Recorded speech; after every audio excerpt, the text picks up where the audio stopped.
movie fans? Welcome to Cold and Trash Horror Movie Grind the Podcast. I am your host, Ian. This is the show in which we grind on the absolute worst horror and sci-fi movies we can find and make fun of just how bad they are, as well as praise the good, cool classics that have been lost throughout time. Now get ready, because we're about to dive real deep inside of Hollywood's dumpster in search of the good, the so bad it's good, and the fucking ugly. Now put on your seatbelt, grab a beer or two, and enjoy the show.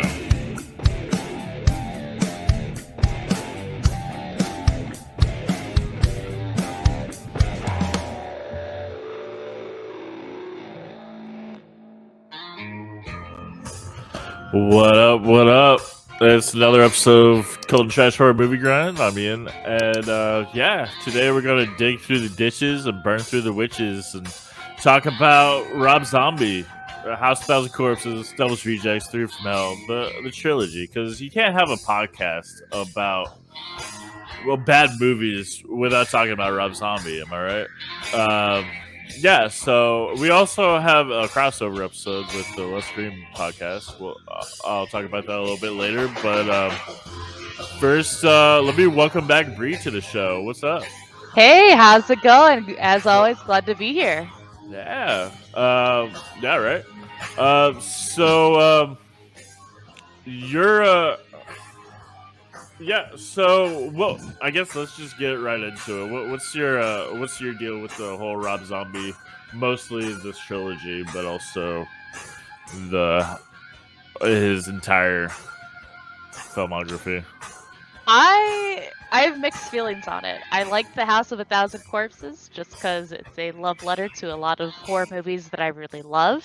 And then he kind of comes onto his own where he starts getting more original, but he's still following like the 70s exploitation grindhouse formula. That's a lot of fun. And it definitely reflects it in his other movies. I'm not sure about like a grindhouse Halloween movie, but I mean, they're fun for what they are.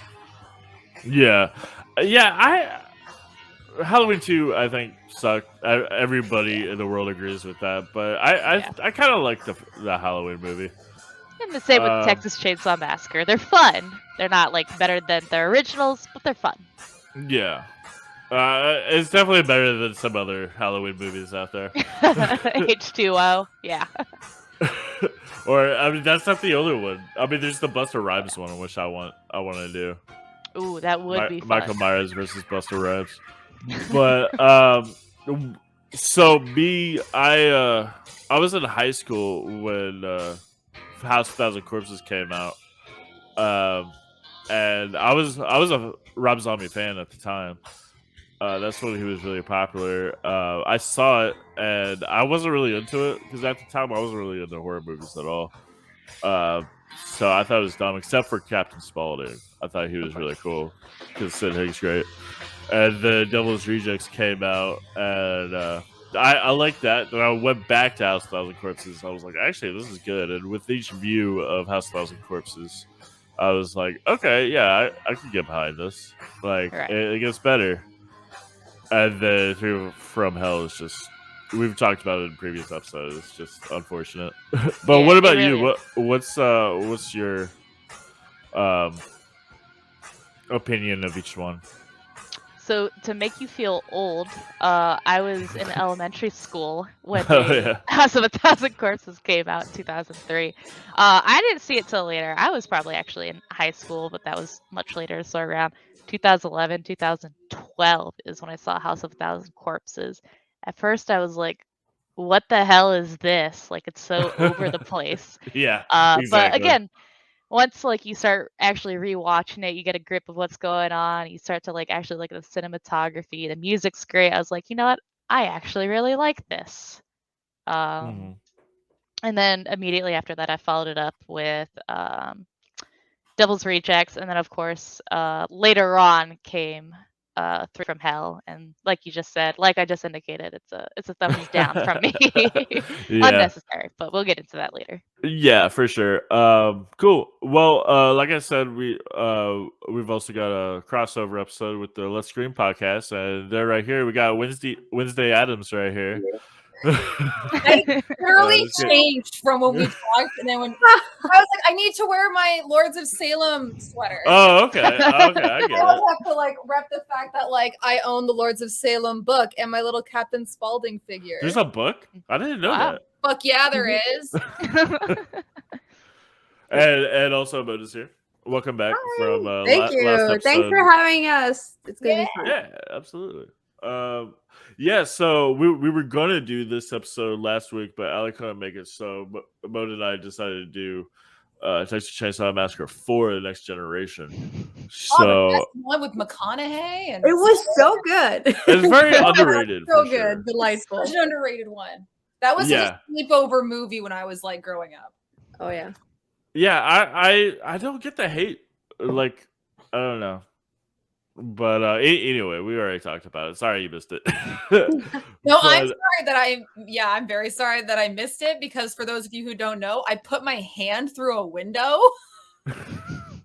Which is everybody. Okay? Everybody doesn't know that except yeah, for it's like like the four it's of us. sealed up for the most part, and they just replaced my window today. So my apartment's a lot warmer.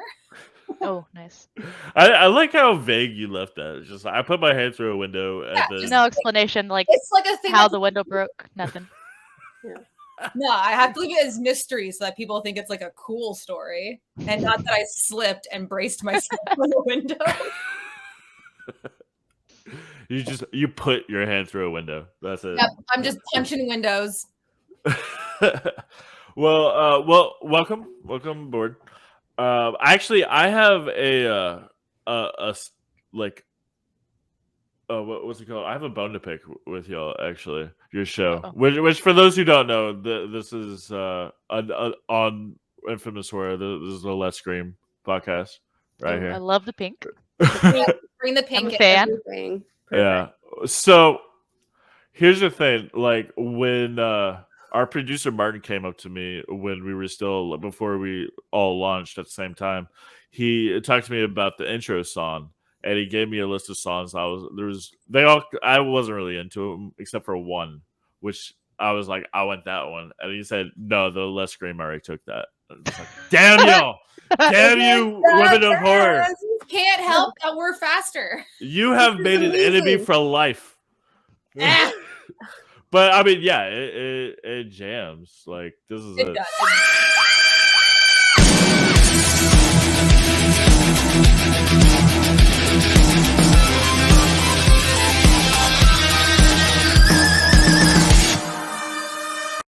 God damn you. So fucking good. Yeah, we have the much better theme song. It's like the moment he made us listen to it, I'm all like, yeah. And, that's the song. We did not even have a choice. It was like the first one he made us listen to. We're like, okay, that one. There you go. And all the other ones on the list were just like not nearly as good. But actually, it all works out because my song, which is this one,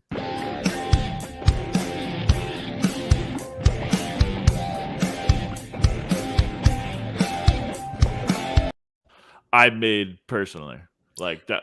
So I produced that one. So actually, I'm now I am happy because I got to use my own song. That like I really like that one. So it's cool. It's groovy. It kind of fits with that kind of like grindhouse feel. Yeah, exactly. It's on brand. It's perfectly on brand. So yeah. As I guess now would be a good opportunity to say that. So as I mean, you all know, and hopefully the viewers know this. There's also other shows on Infamous Horror, and there's a new one coming up, and it will actually be hosted by Bree here. Yes, it will. What? I'm so excited. Yes, I will be starting my own show. Actually, hopefully Ian will still have me back for the Cult and Trash Horror Movie Grand. Love being here. But I will be starting my own show, which I'm really excited about. What is it called? What's it about? So this is going to be called This Is Where You Die. So in fact, what we're going to do, I love horror media. I love horror films, but now I want to kind of cross over into horror games. So my sister got me into those. Hopefully, she's currently in the process of moving right now. Yep, that'll be our banner. Really excited about that. Love it. Essentially what I'll do is we'll be playing horror games, and I'll kind of be conducting a very informal interview. The goal is to just do friends, family, and maybe reach out to game developers, see their thoughts on it, what inspired this. So I'm really excited about that. Hopefully it'll come around April time frame, depending on a couple other things, but I'm really excited. Nice. Awesome. Is it just like horror video games, or are you also Correct. Okay, I was gonna say or board games, well, like Nightmare. Correction. Yes, I was gonna do like groups, like maybe some Call of Cthulhu, things like that. Definitely get some groups going to kind of experiment with it. You for it? I mean, I definitely could use some guests for like Call of Cthulhu, where I definitely need groups. So if you're down for that, I love board games. No, I'm saying like we should play Nightmare. That's like the ultimate horror. Yes. Yes. And I've got Escape the Night, things like that. I've got all sorts of crazy stuff. That would really like fit y'all's like slumber party thing. Ooh. It would, because that's what you play at slumber parties. You play games. Yeah, right. You have like mini seances. You do the light as a feather, stiff as a board. Yep. Why are we doing this in person? Oh, I'm mad. COVID. That and like we all live hundreds of miles from I here. don't think any of us live in the same province. I mean, I'll travel. I mean, I feel travel. like it needs to be like an infamous horror like meetup that happens at some point in this year. Yeah, we all get together and we do this massive in-person like shows. That would be easy fun for most of y'all because you're all Canadians. Like, are you not Canadian? No, I'm in Texas. Nope. And she's in Mississippi. Sorry. Yeah, deep south. It sucks right now. Yeah. That's an understatement. But actually, yeah, speaking of Texas, since we just did Texas Chainsaw Massacre, I don't know. I haven't done it yet, but you can go visit the house from Texas Chainsaw Massacre. I feel like you should, as a resident of Texas. Why are you holding out? Right? Yeah, is the gas station from the first one now a barbecue joint? Yeah, exactly. Yeah, you can get a barbecue there, and you can stay there for like a night. Nice. Why haven't you do it? The closest. I know. Everybody just grindy in right now. Like, what are you doing? I wanted to do that for the podcast too, but maybe I will. But it's too late now. But no, it's a tax write-off. Come on. But yeah. Anyway, yeah, Bree, really interested in checking that out. And going back to the subject before, I got to write her and record her intro song as well. Yes, that's how we got onto this. Yeah, right. Yeah, I was like, wait, how did we get here? Can we get a sneak peek? Can we listen to it now? Is that like, is it a surprise? It's not that, but I don't have it readily available at the moment. Fair. I'll throughout the episode, I'll try to cue it up. But like, if I do it right now, then it'll be like 5 minutes of me just looking at the screen, like See, this is where you should plug your SoundCloud. Come on, Ian. Right? Amateur. It's not even on my SoundCloud. But anyway, but yeah, I'll cue that up. But yeah, so the reason why I brought y'all in was on your first episode of Let's Scream. You talked about House of 1,000 Corpses, of how like you enjoy that as Shari Moon Zombie and all that. So I guess why don't you just go back to that conversation and that y'all had with each other about I guess your love for Shari we were very drunk during that first podcast. Okay. No, just kidding. But like, well, actually, before we do that, sorry, Ali, why don't you tell us? So you've been in films. We talked about Maude yesterday or last week. Sorry.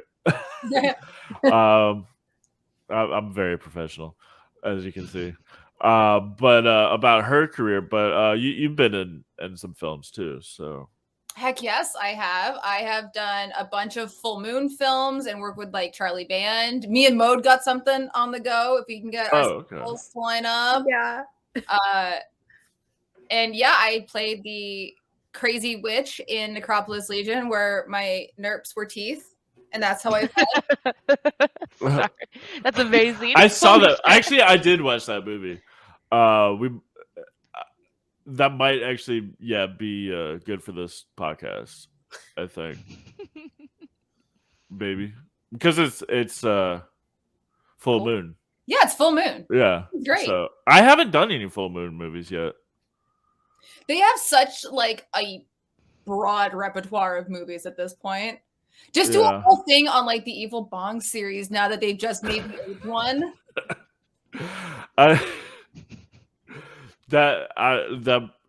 That's so self-aware. I don't know if I can. Just use an excuse to like smoke a lot of weed on the podcast. Yeah, right. Yeah. I don't know. I'm in Texas. I would like that's still illegal. Oh man, just nothing good happening in Texas. This has been a terrible year for Texas. And like, it's only March. Yeah, right.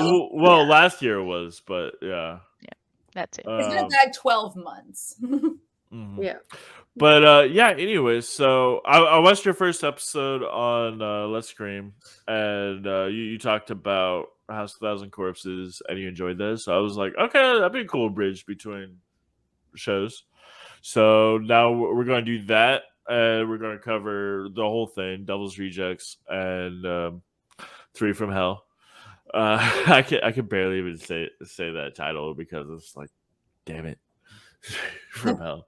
But I guess so. Me and Bree already talked about it. So, what are y'all introductions to those movies? Did you see them right away? I guess, or did you see it later? Like, I guess when Devil's Rejects came out, or what? Allie, we'll start with you. What's your introduction? I was 13 when it came out, so it was a video store sleepover rental kind of movie for me, because I was the girl who hosted sleepovers and made people watch, really fucked up movies. Nice. I was everyone in my little group of friends' intro into horror. But I always liked it. It felt like a Rob Zombie music video, and I always liked it. Yeah, absolutely. And I love what he did with it. Like, it felt like, even now, still, it feels like the truest Rob Zombie film, like, to his personal art. Whereas, like, I'm not a fan of Devil's Rejects, and truly, like, I probably can't even talk about 3 from Hell because I have tried to watch it several times and get like 15 several. Yeah. And then I get like 15 minutes in and I'm like, nope, I'm fucking done with this. Yeah. So when that part comes, I'll just yeah. I think that like we're gonna talk mostly about House of 1,000 Corpses tonight, a little bit about Devil's Rejects, and then I think the third one will just be us ranting, mostly me. I guess you won't have much to say about it since you can't. Yeah, I can't talk about a film I really haven't seen. I've tried. Yeah. I gave it the good old college try, but I mean that's appreciative, like, So what are your thoughts on House of 1,000 Corpses? I like it. It was like when I first saw it, it was probably one of those films where I was like, oh, what the fuck? Like, this is right. This is fun. And it was kind of my first intro into like a literal rock star making a movie. And I thought that was a very interesting way to go about it because it really showcased like his talents outside of music. Yeah, for sure. That kind of introduced me to my love for like Sherry Moon. Okay. You want to speak more about that? I love her. I thought she was great when she went on to do Lords of Salem. That was like by far, like, obviously I like cosplay as this. I own the book. Yeah. I think she's just so wonderful and talented. And I don't like, who fucking cares if he keeps hiring his wife to shit? Like, so nobody says anything to Tim Burton. It's fine. Yeah. Exactly. Well, yeah, exactly. That's the thing is that everybody complains about that. Yeah, exactly. Tim Burton does that. What's his? I think is Joel Cohen, who always brings in Frances McDormand into all their movies. And it's always bringing in Kate. Yeah, and then everybody's just like, "Oh, Rob Zombie." I think the problem with Sherry Moon is that she kind of just plays the same kind of character Well, in this trilogy, 1000% because of the same Yeah. character. But at least in like she did something new in Halloween. No matter how Yeah. she was a different character in that. And in Lords of Salem, she was like her own being. She actually had a character and a role. She had dreadlocks. Yeah, not dreadlocks, but otherwise, all for everything that went down in that film. Yeah, I don't remember enjoying Lords of Salem, but I'm gonna have to watch it again. I only watched it once, and so like I was always kind of just like blew that movie off. But after hearing you two talk about it on your show, and Maude was actually talking about it last week, and then you're talking about it, I'm gonna have to check it out again. Do it. It's on Shudder, I'm pretty sure.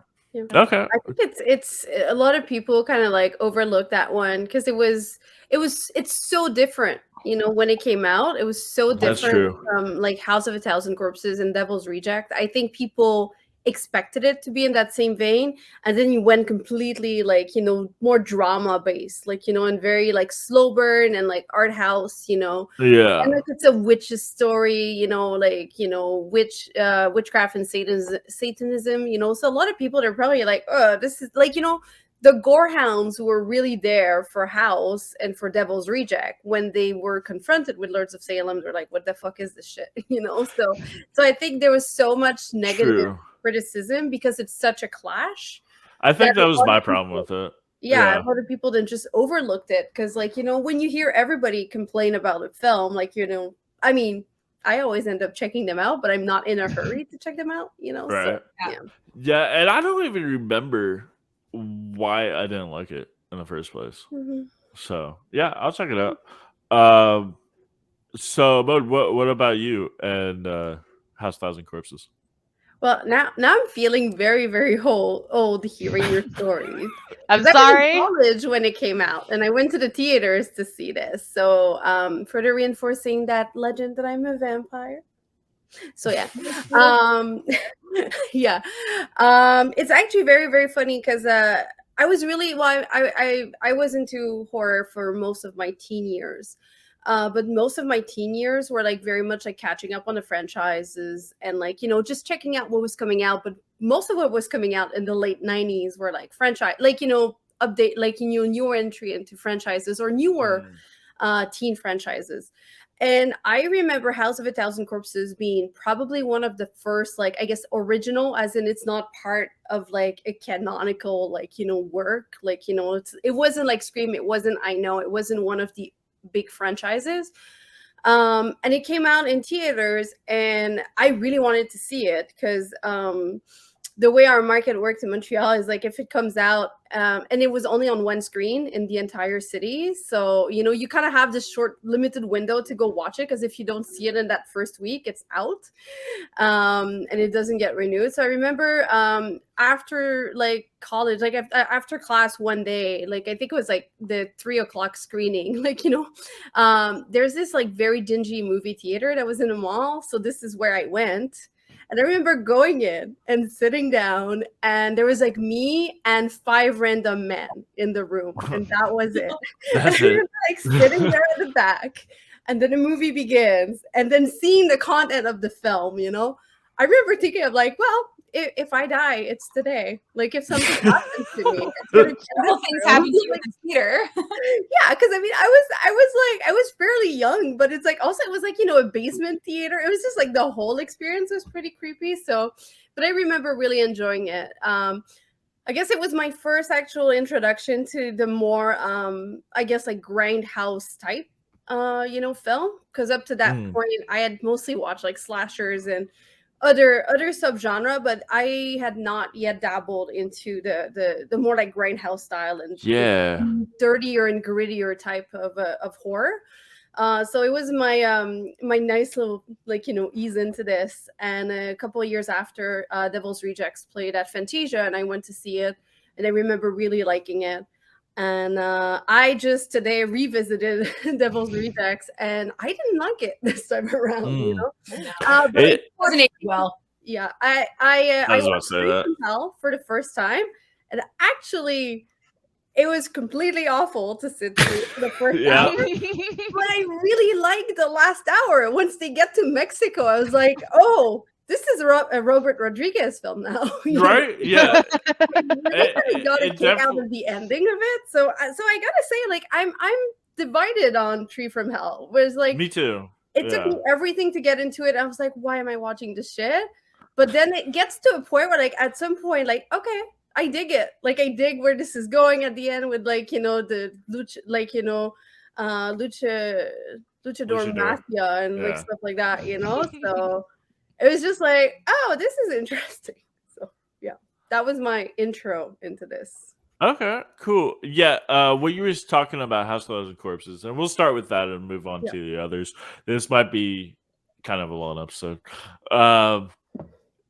So you brought up something that I definitely want to talk about, which was the Grindhouse stuff, which is Mhm. very clearly a tribute to, and that's so the thing about this movie is a lot of people, a lot of cinemaphiles hate this movie, or just mainstream audiences in general, and I think that's because they don't really get the reference. They haven't seen these Mhm. movies that this movie is referencing. It's basically that's all it is. It's like a love letter to those old movies, especially Texas Chainsaw Massacre 1 and 2, just bits of 3 and 4, but Hills Have Eyes and just a whole lot of stuff. Like even all the actors, most of them are old Grindhouse people, like Sid Haig, for example. Mhm. Like last year, Bree and I, we on my old show, Movies So Bad They're Good, Midnight Cool Classics in Camp, we covered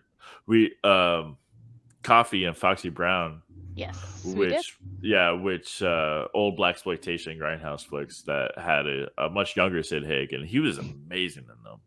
Oh yes, I Oh, mean so much good. more in shape, bodyguard type. Oh yeah. He Oh, was yeah, great in he's- those.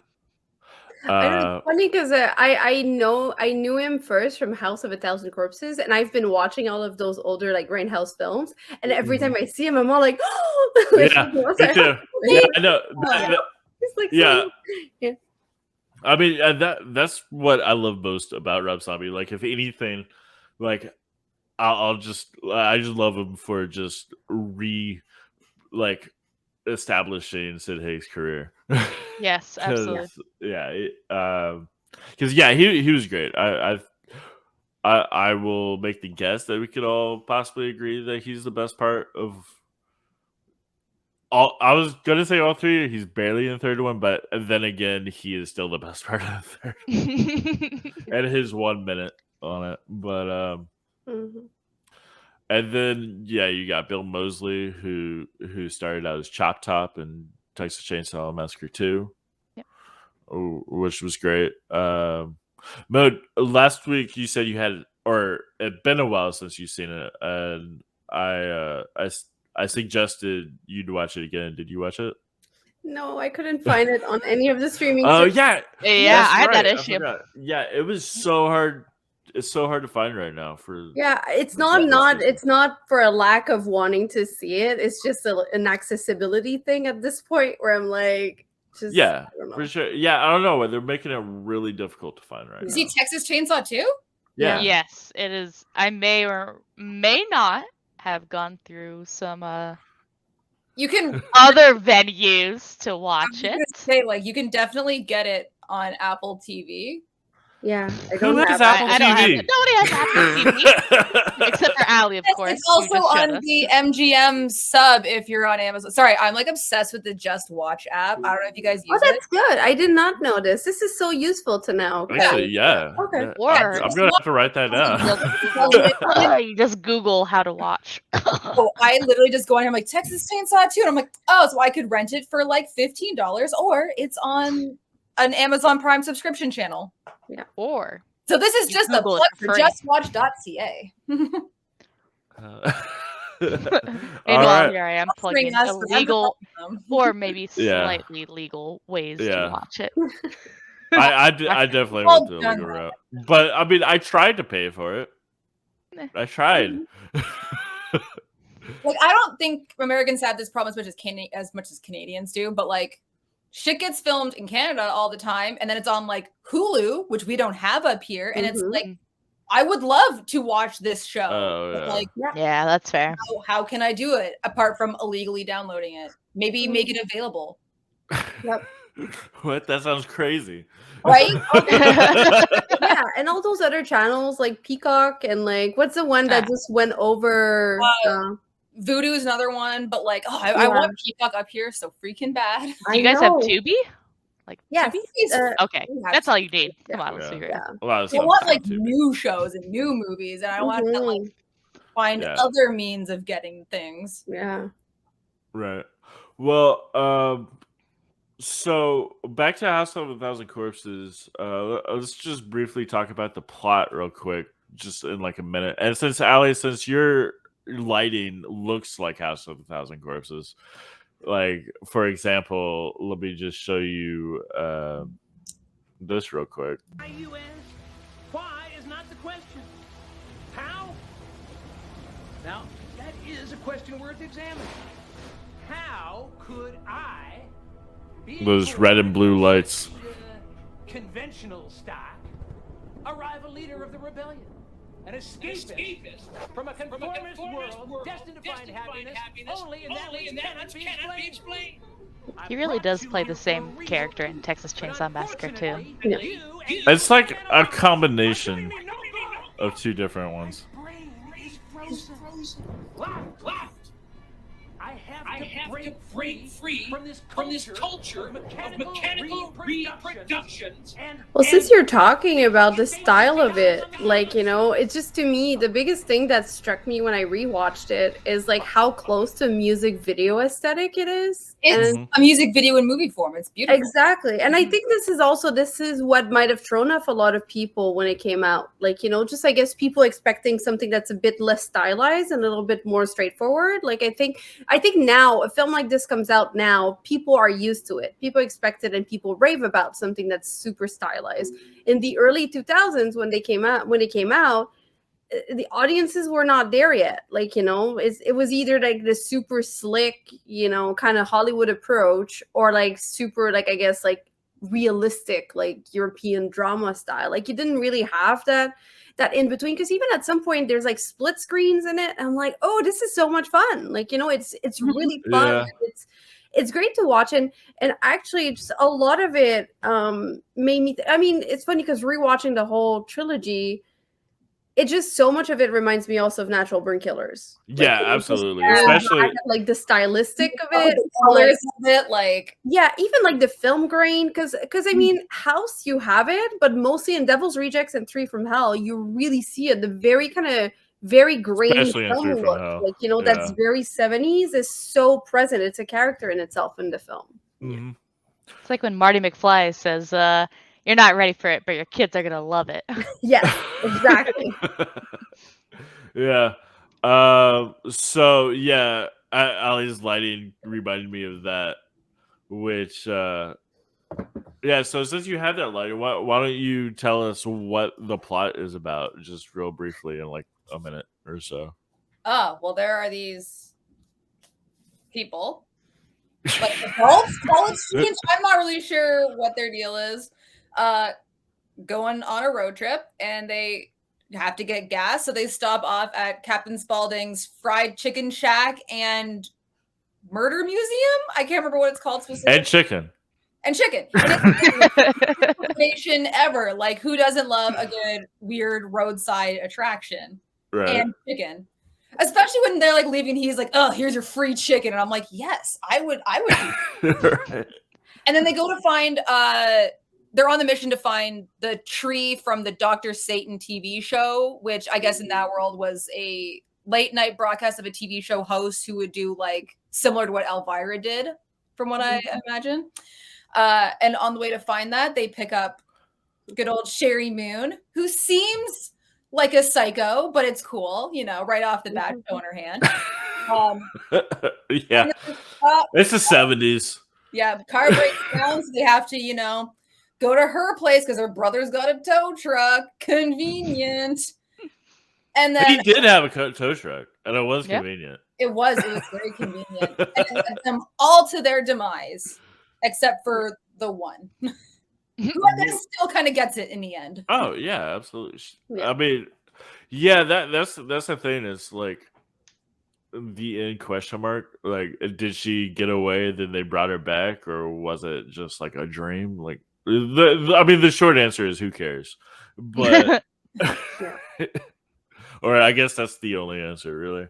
But so we talked about Natural Born Killers. That's definitely a big thing, and Texas Chainsaw Massacre. So he's like pretty much, I'd say he's just blending all these movies together that he loves, and it's just like this is what I love. So I'm like Tarantinoing it, and just be like, now it's my thing, and I like it for that. I mean, I think it's cool. Like I'd probably do the same thing if I had money.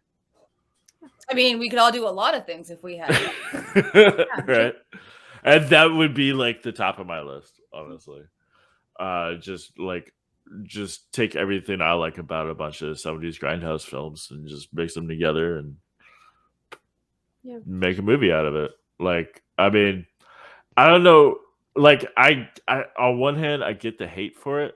On the other hand, like, it's just the movie's not made for the people who hate it. It's made for the fans of these movies, I think. So, I mean, yeah, that's really that's really it. I don't know. Anybody else have anything that they want to bring up about this movie? I think you're right. Yeah. Oh shit. Sorry, I didn't mean to No, interrupt. But I mean, there's tons like, to even the whole episode is about this movie. I feel like even, just even more subtle things as they're going along the murder ride. The last famous murder they talk about is Ed Gein, which is what Leatherface is based on, is Ed Gein. So right. even just like the subtle references, or we talk about Hills Have Eyes, talk about Texas Chainsaw Massacre, but the ending even feels super similar to Friday the 13th. This is a true love letter to the movies that we love. So if you don't get those references, you're just missing out. Yeah, exactly. And like as the years have gone by, like I saw this movie before I saw any of the movies that it was based on or referenced. And the more movies I see, the more I enjoy this movie. It's like after it took like 10 years before I saw Karen Black movie, and then I'm like, oh shit, that's Karen Black. Yeah. I mean, yeah. Black's a damn queen. Yeah. What would you say for what's a good movie you would recommend for anybody who wants to see a good Karen Black movie? Allie. Oh my god, I literally just saw one and I'm trying to think of the title. Yeah, that's the problem with her movies, that they're all like and it was like it was okay. My partner collects 16 millimeter films, so it was like a 16 millimeter print that we saw of a Karen Black film, and now I have to rack my brain and be like, okay, it wasn't that one. I think it was like a made for TV movie where she plays like a sister to someone who's really fucked up. Oh, okay. I have to look it up now. It's gonna bug the crap out of me. I letterbox everything I do. But while you're doing that, I'll continue and be like, and then like it's like I finally saw Coffee and Foxy Brown and like all the other Sid Haig movies that, or he did a lot with Jack Hill, who is like the Tarantino Spider of the Baby, 70s. no? Yeah, exactly. Yeah, Spider Baby, which this film references, and was it weird? And then I talked about Bill Moseley, and then that's not it. It's just like the references just go on and on. Yeah. Is there anything? Oh, go ahead.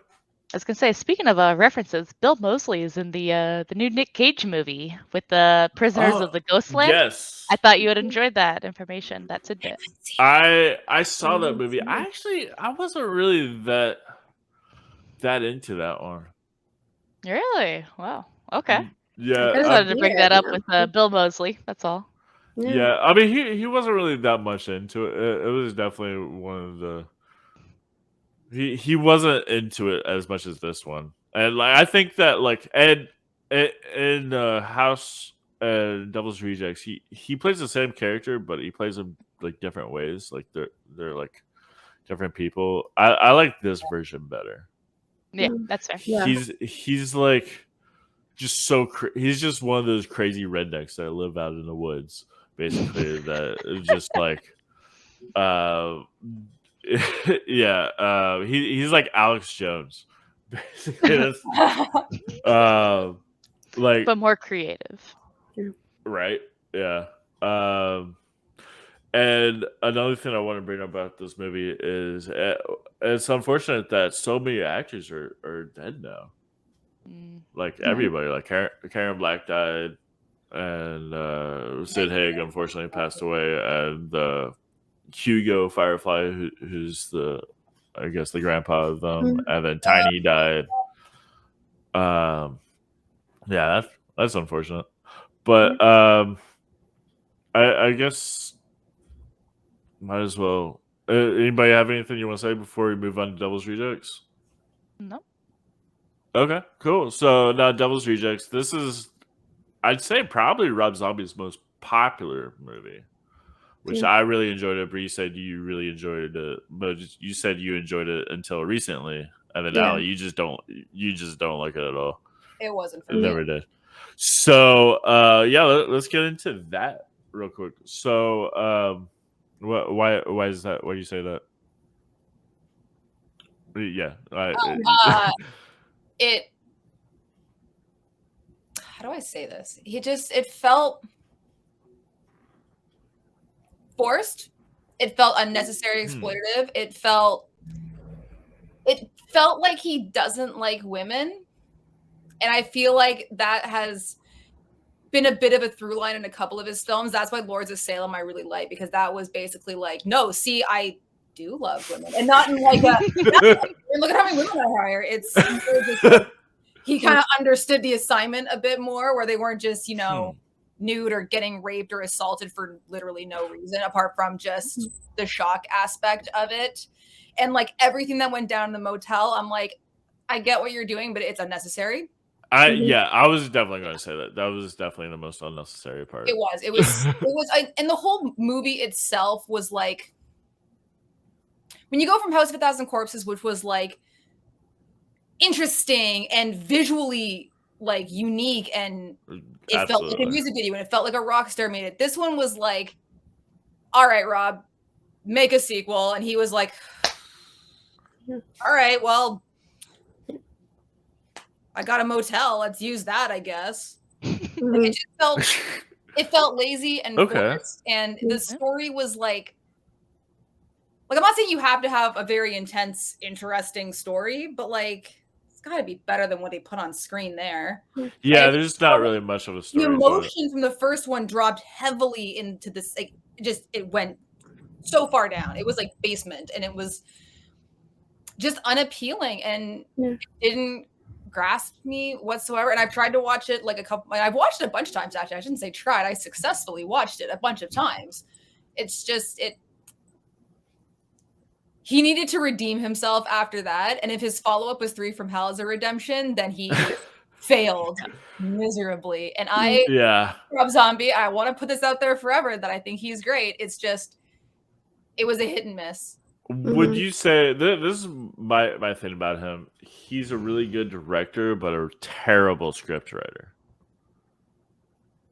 Or a screenplay? It depends on like Lords of Salem, I felt was a solid script. And I'm not even mad at like the Halloween scripts. I felt they could have been better, but they weren't terrible. And I'm very interested in seeing what he's going to do with the Munsters, because I know that is a very specific homage and like franchise he wanted to do for so long. I mean, he's owned La Dracula for fucking ever. Right.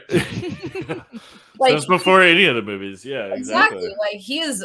And even like in House of a Thousand Corpses, he has clips of the Munsters. Like, yeah, that's right. I forgot about that. On his mind for a very long time, and I think this one he's going to be very successful is because he's managed to take his time with it, which is I felt what he did with House of a Thousand Corpses. Like it was plotted out the exact way he wanted it versus 3 from Hell. Yeah, versus the other stuff. Where it felt like it's a studio, and they were like, "You're our guy who does exploitation, so find some chicks you can assault and throw some, Leonard Skinner over it and call it a movie." Yeah. Some Leonard Skinner.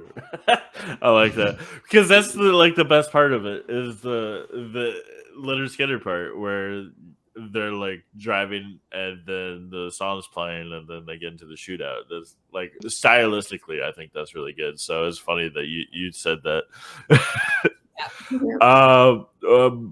So Maude, you liked it when you saw it, and then you rewatched it, and then you didn't like it. Are those the only 2 times you've seen it, or is this just like an overall these are the only evolution? 2 times I've seen it because initially when I saw it, I kind of dug how it was such a departure from like House of a Thousand Corpses, like because I guess I was part of like that crowd of like, even though I liked House, I still kind of had my my preconceived idea about Rob Zombie's like talent as a filmmaker, like feel like thinking that he can only do stuff that's more like music video, like and when I saw Devil's Reject, I was all like, oh, that's great, it's like a real movie, like quote unquote, like just because it's such it just plays so much straighter than House, like even though it's full of homages, like and like I don't know, I mean back then I guess I was not like, that's the thing, everything that Ali pointed out, how exploitative it is, like that's what I really read as like first and foremost when I rewatched it today, like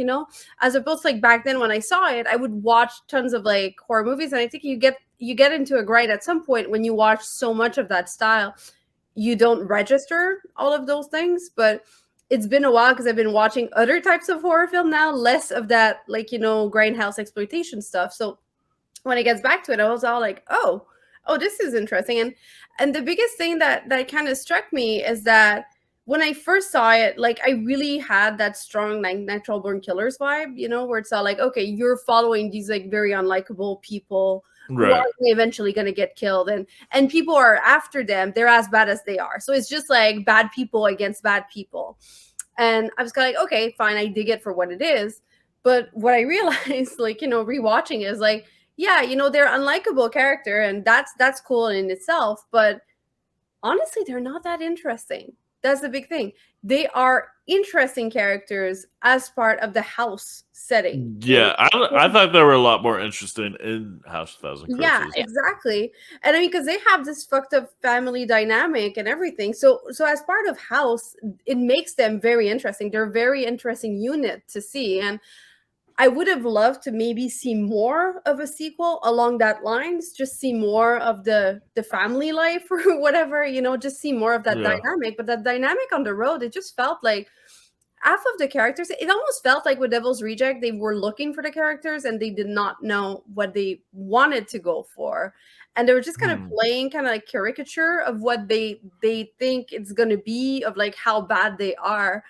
And this is in that way that actually, I guess, 3 from Hell redeemed them a little bit, but again, only the later half, not the beginning, like, and I really pulled through it. I almost like shut it off, but I'm glad I stuck with it, because then at some point I was like, oh, okay, no, this is starting to get interesting. Like, there were a few moments in there where I'm like, okay, I see those characters now. But in both cases, I'm sorry, I'm jumping into 3 from Hell, but it's just because that same thing that I'm saying I feel applies to Devil's Reject. If I compare the runtime, House is like an hour 28 minutes. Both of the other ones in like an hour 50 or an hour 55. They're grossly too long. Like, if they would have been brought down by at least like a good 40-minute, closer to the 80-minute range, I think it would have been a bit better. I don't know. That's my take on it. Yeah. Interesting. Now, Bree, you said you just enjoy it and you like it. So tell us why these two are full of shit. No, I'm just kidding. But no, why do you like it? So I do agree with both of them in the fact that Allie's like, yeah, that motel scene, absolutely unnecessary. And then with Maude, where she says the characters are one-dimensional, the fact that Rob Zombie tries to make us like the characters by making the villain even more unlikable in Devil's Rejects. I absolutely agree. They're not likable characters, just like they weren't in House of a Thousand Corpses. And that motel scene, again, absolutely unnecessary. So I'm not saying they're full of shit. I absolutely agree with them. It's just, I like it just because I like gore. Sorry. I do like goofy gore. I do like, watching the exploitation films. Maybe I just like that scene where Sid Haig is, we see him at the very beginning and we see his penis. Just kidding. No, that's not it. I just like the exploitation genre. I don't take it as super serious. Obviously, there's a lot of issues that are tied into it that we can get into. But I've liked the genre. We talked about it with Coffee, Foxy Brown, obviously I like House of a Thousand Corpses better. I think everybody in this chat will agree House is better, but it did feel a little bit more organized, a little more easier to follow. I'll agree with that. Yeah. But yeah, I don't think it was like a bad film by any stretch. I do like it. It's fun to sit down and watch. And then I do love the ending. Again, I like the anonymous ending. Not anonymous, vague ending. It's Do not they live? anonymous. Do they die? And then unfortunately it was followed up with Yeah, it turns out they Three from lived. Hell. Turns out Yeah, it was fine. I hate that. Let's just skip Three from Hell. I think we can all agree that's a terrible ending. I liked that. I have too vague much ending. to rant about to skip it. So yeah, let's just skip it. I do like the exploitation genre for what it is. Again, obvious issues. But I do like that old timey. I like the 70s. He did do a really good job of the costume design too. I like the cinematography. Cinematography was what it is. great. Yeah. Oh yeah. Yeah, for me, I don't like it as much as I used to, so I'm kind of on the mid camp there. Cinematography, I thought it was really good. I thought the script was a bit stronger. Dialogue was a bit better. Sid Haig's performance and Bill Moseley's performances were really good. I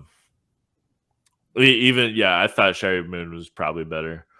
I hated the sheriff, but I like the actor. So pretty much if you go for visual aesthetics and the acting and the script, I think it's pretty good. But yeah, it is kind of a pointless movie. It does you're not really rooting for anybody. It's there's a couple scenes that are really good, and then the rest you can just leave behind pretty much. So it's I'd rather just watch those scenes than watch the whole movie, I guess.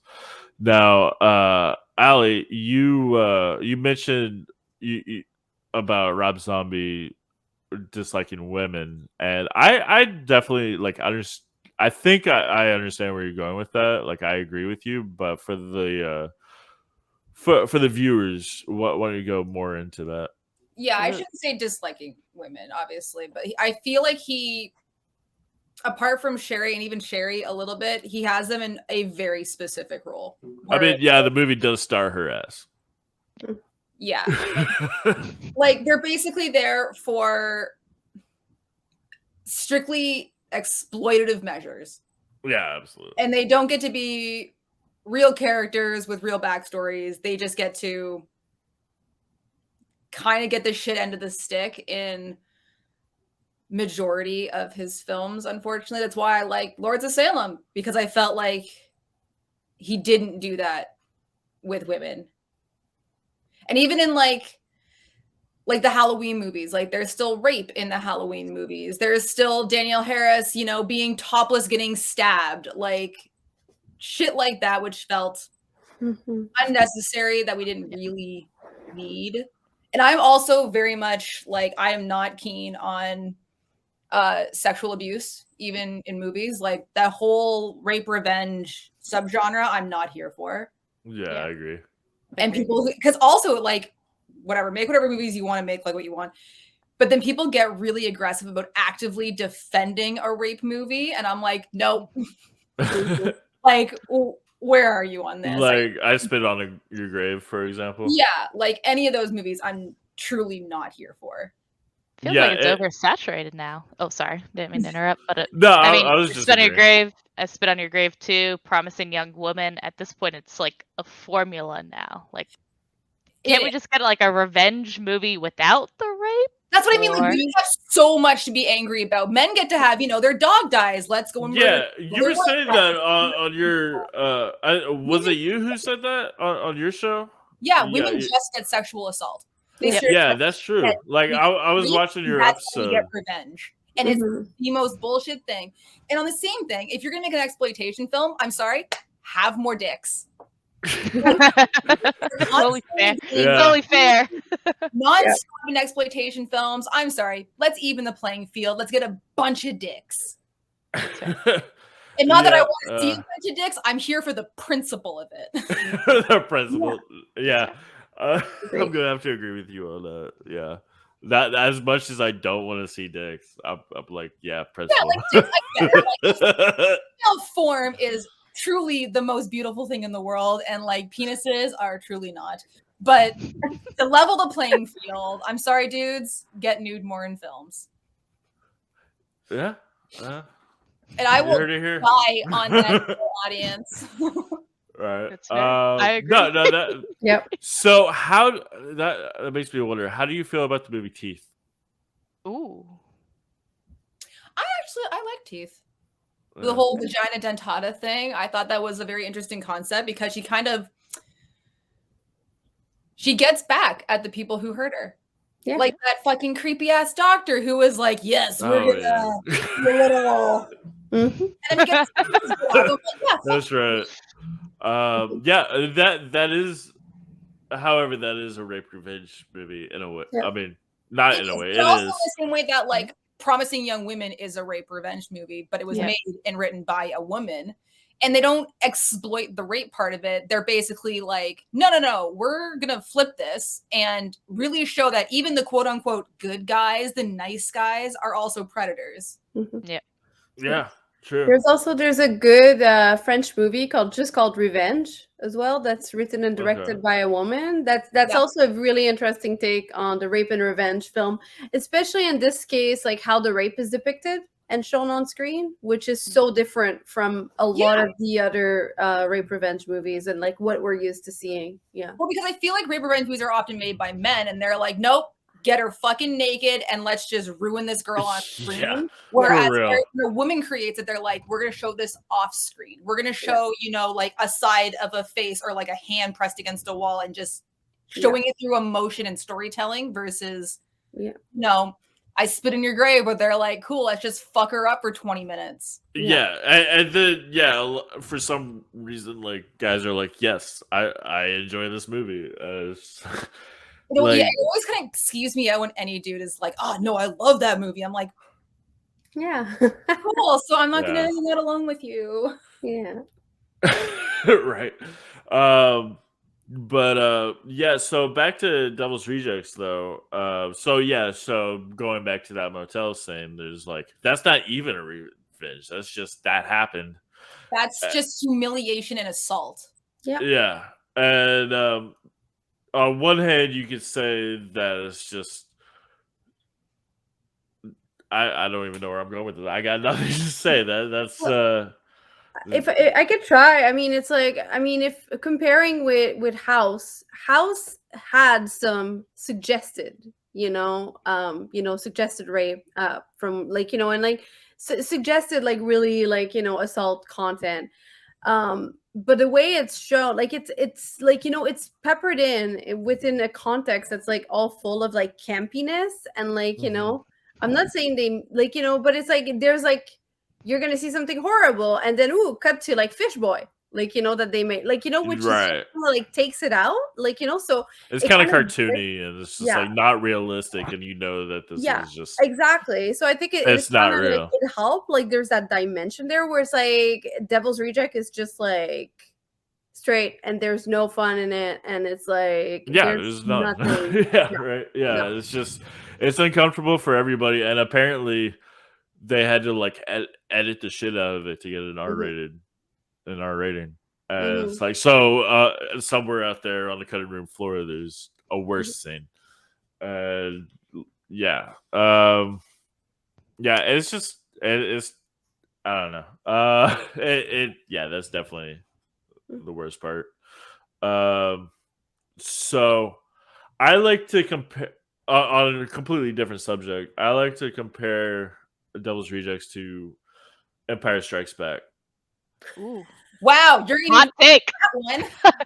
That is the hottest take I have heard in a Yeah. hot minute. You're gonna get some hate for that. Me. You have now just Okay. pissed off every Star Wars fan.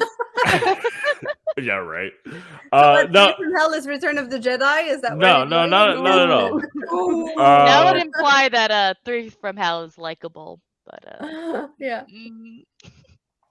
So anyway, the reason why I bring that up is because the story, you have some like runaway rebellious people who they're on the run from the law, Mhm. and they group up and they hide at a friend of theirs place who is it's a so it's a guy who happens to be a black man, and he comes up and he's like, hey, I told you last time I saw you, if I see you again, I'll kill you. It turns out we're just joking, whatever. And then it turns out he sells them out to the law, who sends a couple bounty hunters after them.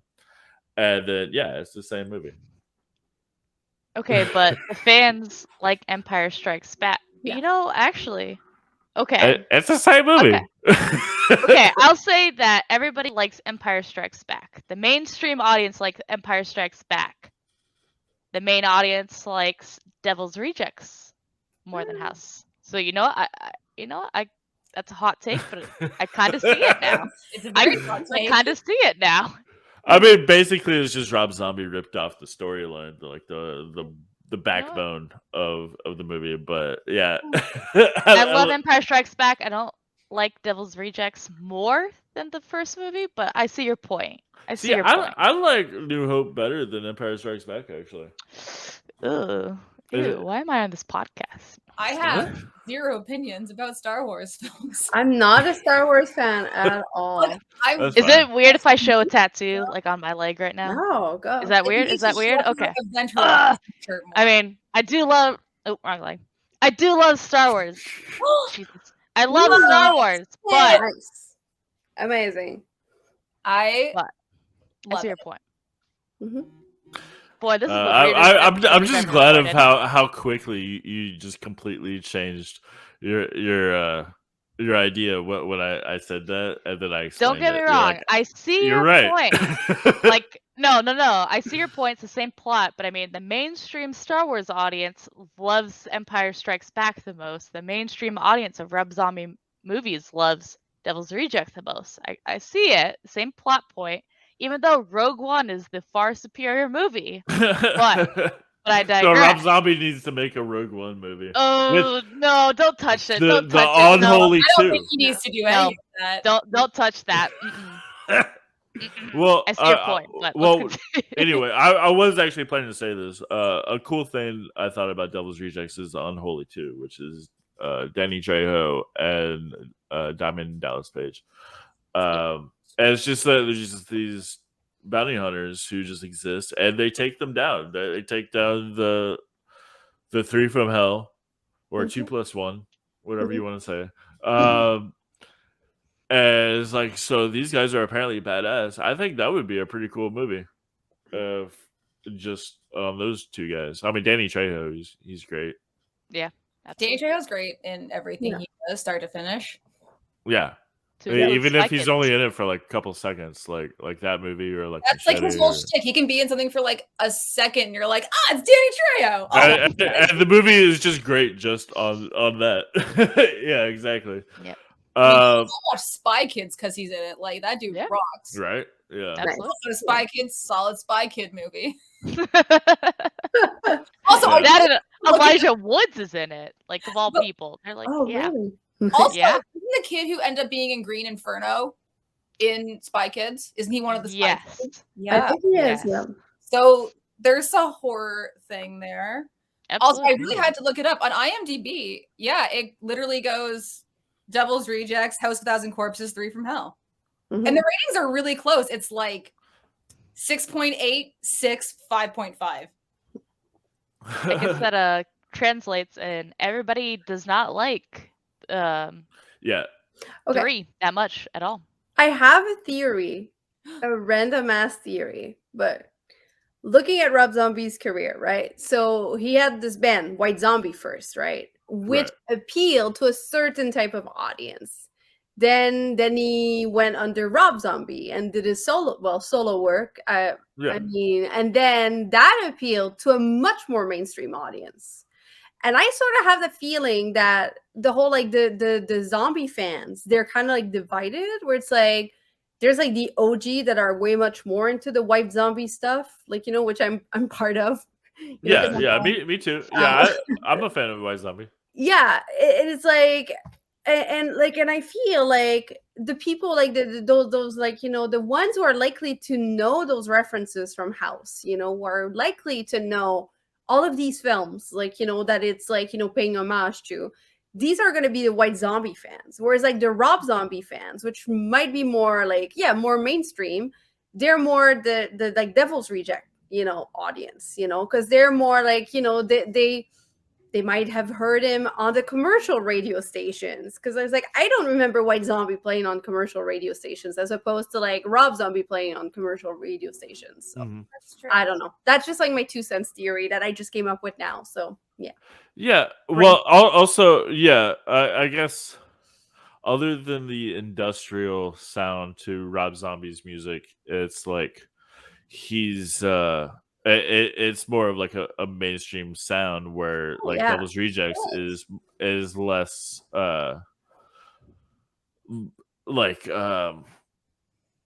it's less of the fancy like colors and grindhouse stuff, and more like Bree was saying, it's more structured. So I think that's why fans like that more. Cinematography is different from House to Devil. Like it looks like something you can find on Netflix versus House of a Thousand Corpses, which is something that would be found on Shudder. Like yeah.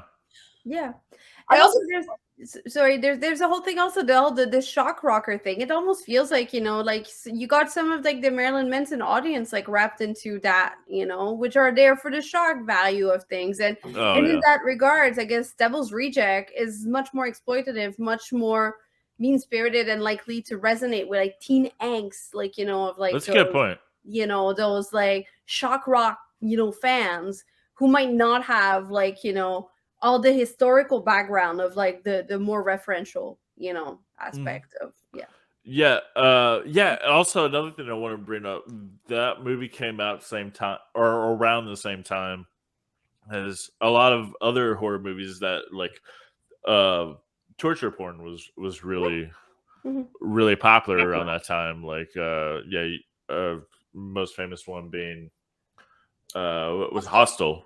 Yep, Hostel. Eli Roth. And it's just at that time, people just for some reason they just loved to just watch people being tortured brutally. and so it's funny of how like at that time people were like, that's a good movie. Like everybody loved Devil's Rejects when it came out, and now if you ask pretty much anybody, everybody's just like, not so much. But yeah, I guess now let's unfortunately make our way to 3 from Hell. I mean, y'all know, like I have a lot to say about it, and what I mean is that like I feel it has a lot of potential, like the backbone structure of it, like especially when they hightail it to Mexico. That's kind of cool. The script, however, is just totally just horribly rushed. Unfortunately, Sid Haig passed away, and he was supposed to be in it more. And then Rob Zombie was just like, well, now I have to really quickly take you out and then add a completely different character who's just like, we've never seen him before, but he's also part of the family. And it's just awful. But arguably, though, Richard Brake does such a great job in this. He's amazing. Like, you know, he gives this character, like, you know, he sells it in very dire circumstances. So no, I agree with that. I would say that he definitely was one of the better parts of this movie. He was really good in 31. His opening scene in 31 is really good.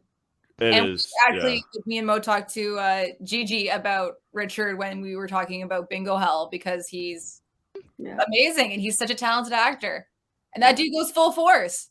Yeah, absolutely. Just leave the cameras rolling and let him do his thing. Like, yeah, I wanted to get a clip from that for this, but it's like 10 minutes long. So, but yeah, just look up the opening scene from 31, and he has a great monologue. And there's another scene where he's like beating himself up to get in character of this character called Doomhead, who's gonna just go out and just murder a bunch of people. But he's like, he goes from just a regular person to like channeling the serial killer inside of him, and I think that's a pretty cool scene.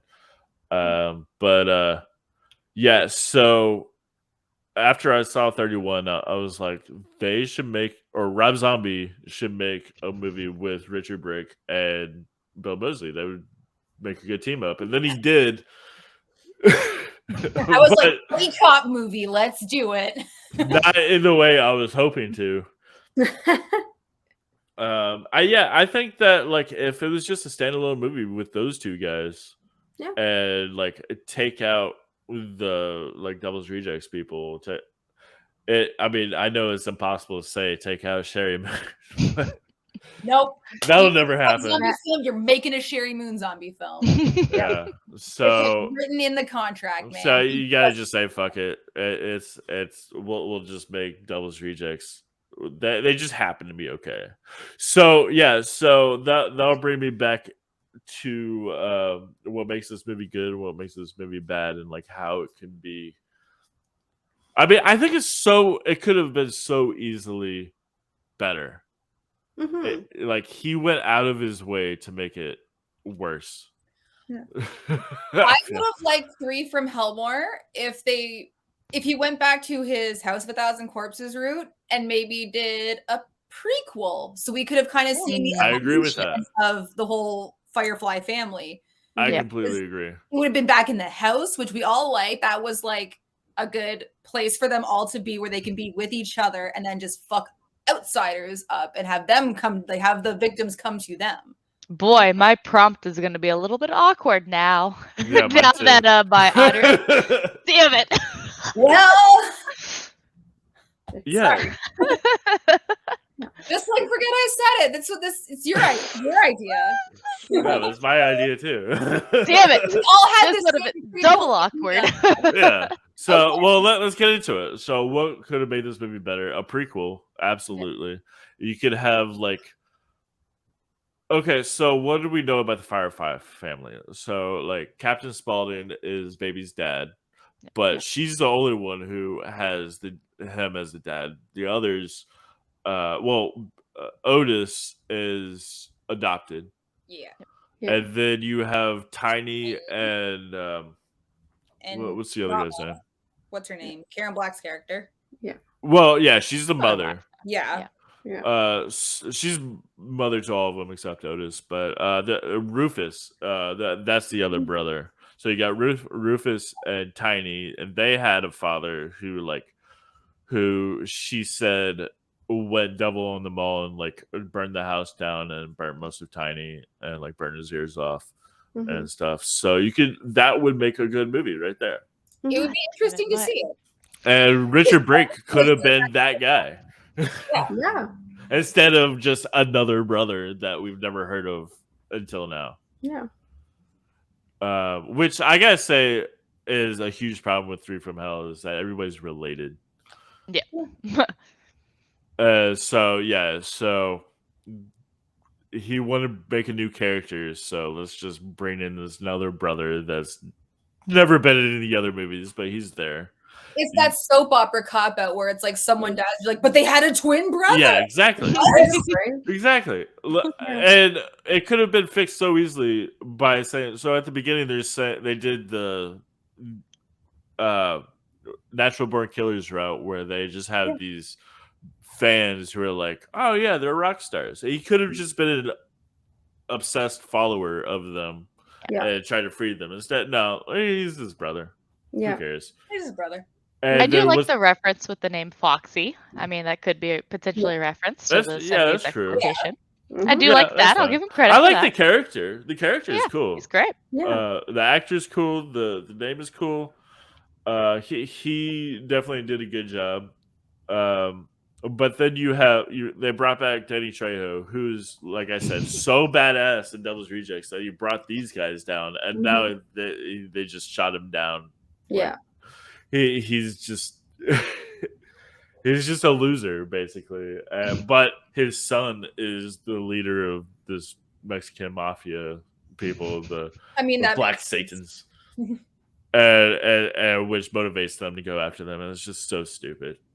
But it's fun though. That showdown is so The much showdown fun. was cool. I like It's how like Once Upon a Time in Mexico. Like, you know, this Yeah, is like yeah, what exactly. it reminded me of. Like, you or know, or and- yeah. Machete, Yeah. something like that. Yeah, like you said, Robert Rodriguez. Yeah, Yeah. I like that. I just hate the motivation.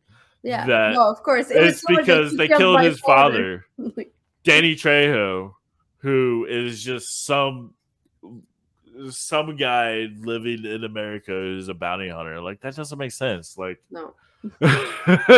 it's so stupid.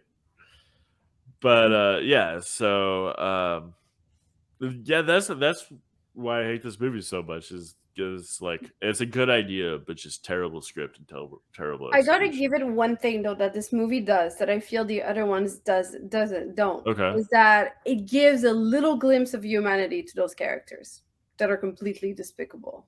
Okay, go on. There's like I mean I don't know, I kind of caught onto this, like it's kind of like, oh, this is kind of nice, like, you know, the way, like, you know, there seems to be a bit of caring for, like, you know, by, like, you know, that Otis caring a little bit about baby's like mental health and like how she's like Right. spiraling out, like, you know, For a like moment. you feel more like there's a family type, you know, tie, Right. like, you know, feel it a bit more. There's that also, like, what could possibly potentially be a romance for BB at the end, like, you know, with, like, you know, the dude who brings her breakfast or something like that, like, Yeah. you know, and like he tries to save her, and it's kind of like, like the way, like, you know, she reacts, it's kind of like, oh, you kind of have the feeling that maybe she might not have killed him, like, you know, there might be some sort of like Right. different redemption. Same with like the Richard Brake character. It just feels like, you know, it's just like at the end, like Rob Zombie just like throws in those like glimpses of like, oh, maybe they have some human qualities after all, like, you know, which should have been present way earlier In the first two films. Yeah, if that's what he wanted to do with it, don't wait till the last 20 minutes of part 3 to bring Yeah, it, you know? 'Cause, exactly. I mean, it's there, and I thought, oh, this is interesting. Why didn't like this come up earlier, you know? So, but I know I'm a sucker for character stories, so I mean, obviously that spoke to me. So. Yeah, that's like the one glimpse of it in all Mhm. 3 movies. Yeah, I definitely get what you're saying. And then he comes back to save them when they're like Yeah. tied up, Yeah. and it does feel pretty forced to me. Oh yeah, definitely. But yeah, I get what you're saying. And also at the same time, it doesn't make sense because first half the movie, she's just this loony character who's she'll just kill anybody just because that's her nature. Which Mhm. back to Natural Born Killers, I feel like he was really ripping that movie off in this movie, but he totally missed the point of it too. Oh yeah. Like with the obsessed fans and everything, and like the point of Natural Born Killers is like that's the fault of the media that because of ratings that they like to make serial killers heroic, and but in this movie it's just like, yeah, whatever, that people just like them for no reason. Yeah, I no, mean, you could argue the same with real life serial killers. I mean, the Mansons, Jeffrey Yeah, I mean Dahmer. that's what I'm Yeah, saying. buddy. That's the point of Natural Born Killers is that it says that like Yeah. that's the exact point that they're making in that movie. Whereas in 3 from Hell, it's just like people just love them. End of I mean, story. People do. I mean, that's the weird part is like people get, it's like Yeah. a weird fetish thing where like people are No, just, like, that's true. attracted to that. Yeah. It's But weird. is that? But also, like, I mean, in Natural Born Killers, it's the media who projects that and makes them attractive. And I mean, I guess there are people who love serial killers without the media, but I think the media really puts a hand into that. That's fair. I'll agree with that. It straight up does. Like we've Yeah. seen the serial killer documentaries. No, the media. Yeah, exactly. Like that one on Richard Ramirez, where that girl was like, "What the fuck is wrong with all these women who are praising him? He is not attractive. Fuck you, idiot." Yeah. Oh yeah. Yeah. So, so Three from Hell, like, it really missed. It's another pointless movie, I guess, but it had a good idea, like especially the hightailing to Mexico thing. Like that, that's really cool. And, but I agree with you that scene was really cool. Bree, what did you think about that? Unnecessary. I'm Just sorry. the whole film unnecessary. No. I really think the ending for The Devil's Rejects is perfect. Just the way that it, just like I talked about, the way that it ended was fantastic. Like, definitely. did they live? Did they die? Free bird. You know, that's the perfect way to end it. You know, on that vague note, just like House of a Thousand Corpses. The end? Question mark. Did they live? Question mark. I remember the first time I saw that, I was like, I mean, it was over, so I was going to turn it off anyway. But that's when I was like, I'm going to turn this movie off. Yeah, I thought that was the perfect way to end it. This came so much later. It just felt unnecessary, like a weird cash grab. Honestly, I didn't see any need for it. Is there anything that you did like about it? You kind of mentioned earlier Sid Haig's like monologue right before they killed him. Yeah, I did like that. Again, I did like the performances. I did like it. I felt like the performances went up, but then the script writing went down. Disagree. Really? Yeah, but what about you with the performances? I thought the performances were good. Like it felt like they were more into their characters than in Devil's Reject. You know, it kind of felt like in House. It's almost like, you know, in House they're given a good character outline and then they work with the outline. And then Devil's Reject is where they should have fleshed them out, but then they did not really quite know how. And then by the time Three from Hell came by, it's like, oh, okay, now they know the character and now they know what they're doing with it. So I don't know. I felt like it was an inverse relationship I completely here. disagree. Screenwriting went down, acting went up. I mean, I agree with the writing going down for sure. Oh yeah, yeah, no, I agree with the writing going down. I was just talking from the point of view of I got you. Like, you know, from like actors just getting an outline versus like actors getting like a full on. I understand bio of like what they're supposed to be. But playing. like, let's take Otis for example. In the first one, he's like I said, like just a crazy redneck who's just like he's just ranting at people who have no idea what the fuck he's talking about, and he's just unpredictable except for you're gonna die. And Devil's Rejects, he's different, and I think he's a bit fleshed down in Devil's Rejects, but he's still like he has some strong moments, I guess, like because he's Bill Moseley and he's a good actor. Like especially when he takes the two guys to dig out the weapons that he dug out, and then he's just like starts yelling at them. I like that part a lot, but it's different from the first one. But then the third one, I feel like he really underperformed. Like I'm just talking like from Devil's Reject to Three from Hell. I mean, again, I'm not leaving in House of a Thousand Corpses. Like this is the far superior one. I'm not going to reference this anymore. We've established this is good. Well, what I'm Devil's Reject. What I'm saying here in Three from Hell, Otis is Bill Moseley like very underperformed. Like he's not as terrifying as he is in Devil's Rejects. Like he doesn't have a cool monologue. He just exists, and he's just like. I mean, there's a thing with the clown. And that's cool, but that's so minimum. The rest of it, he's just a guy, and he's just has dialogue. I feel like that goes back to script writing. I mean, but like I feel like he wasn't performing as well. Like he wasn't like that. And I think a lot of it probably had to do with Sid Haig because like his friend was on his deathbed. Or had passed away. I think that they wrapped up the whole film before he died, but yeah, his friend was dying, so his heart probably wasn't into it. But like, I don't feel like his character was as good as in the first two films. And then Baby Sherry Moon, I thought that she was just like really cartoony and just like all over the place.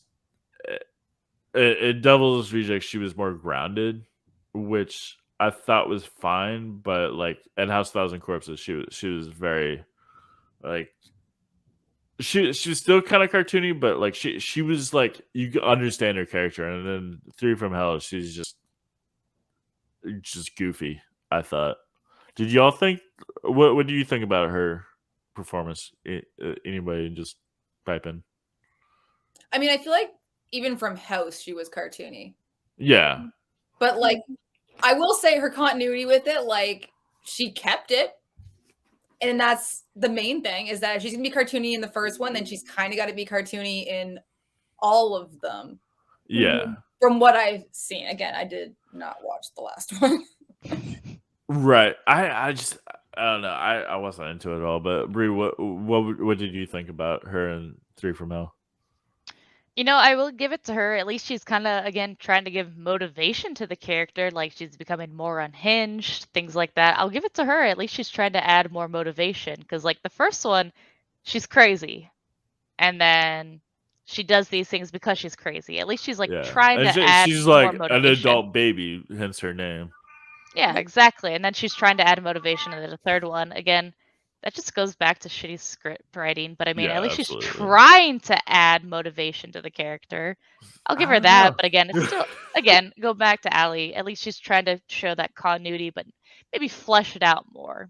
But Exactly. And I felt like she was the most interesting Really? in the first one, because she did like a stage performance, you know, like she threw on the cheerleading costume for like no fucking reason, just because she's fucking crazy. Well, yeah, because she took it off the cheerleaders. Yeah, she took off the cheerleaders, and she was like, "Well, I'm gonna wear this. I'm gonna put my hair in pigtails," and she just had more to do. She's like, "Give me a B, give me a A, give me a B." What's and that even spell? her talent show thing where she wore like the wig and she did the Betty Boopness, and it was like it was better there. And then the second one, obviously, they're like on the run and like whatever, so you couldn't have that. Yeah, she was definitely a different, but completely different character. Yeah. It just would have been fun to see how she took that theatricalness of the first one and kind of pushed that aspect of it forward across the board. But her staying cartoony, I mean, she kept it up, and that was a good character trait. It's just I think she made a hard left turn. That's how I feel. Is that she like and how she's this one character that's developed. And then in Devil's Rejects, she kind of turns to her right a little bit, but it's like kind of like you understand it's the same kind of character, really. But Three from Hell, she just like really took a hard left, and she's just, I don't know. That's just, I guess I'm in the minority on this, which is fine, but sorry, you're in a video with all women. We're gonna view things a bit different. Yeah, that's fine. I mean, yeah, I like Cherry Moon. Like I'm gonna give her all the props. I think what she does with all of her characters is fun. Yeah. So actually, I want to bring something up. Is that a lot of people who I discuss Rob Zombie films with, who happen to be men, don't like her. So I think that's interesting. I liked her in House of Thousand Corpses. I liked her in Devil's Rejects. I thought she was fine in Halloween. Three from Hell. Yeah, no, she did good in Halloween. And then Salem's Lot, I thought she was fine, but then again, I need to rewatch that movie. Rewatch it. It's a nice slow burn. A lot of like she's a strong female presence in it. It's a good one. You don't have to read this book. This book that's right here. Conveniently owned. Oh my god, look at that cat! Yeah, I'm so sorry. She was crying, so I had to go get her because she's so fluffy. I'm sorry. She's a little bit of an attention whore. So yeah, when she's alone too long, she starts feeling left out. So there you go. She's our newest participant. She doesn't have that much opinions though. That's why I had to close my doors. My cat's in a.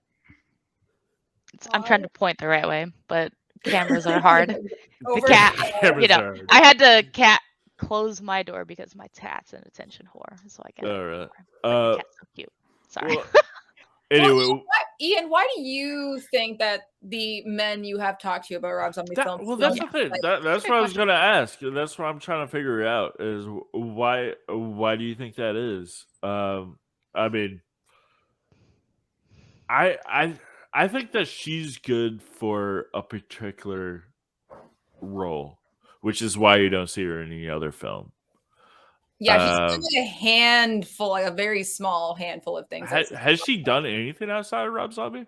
She did Yeah. Toolbox Murders. She was in Oh, one of really? the White House commercials for Wolf Women of the SS, something like that. Yes. Oh that's yeah, true. well that's Rob Zombie. But that then. was Rob Zombie. Yeah. Um, Oh, yeah, it was.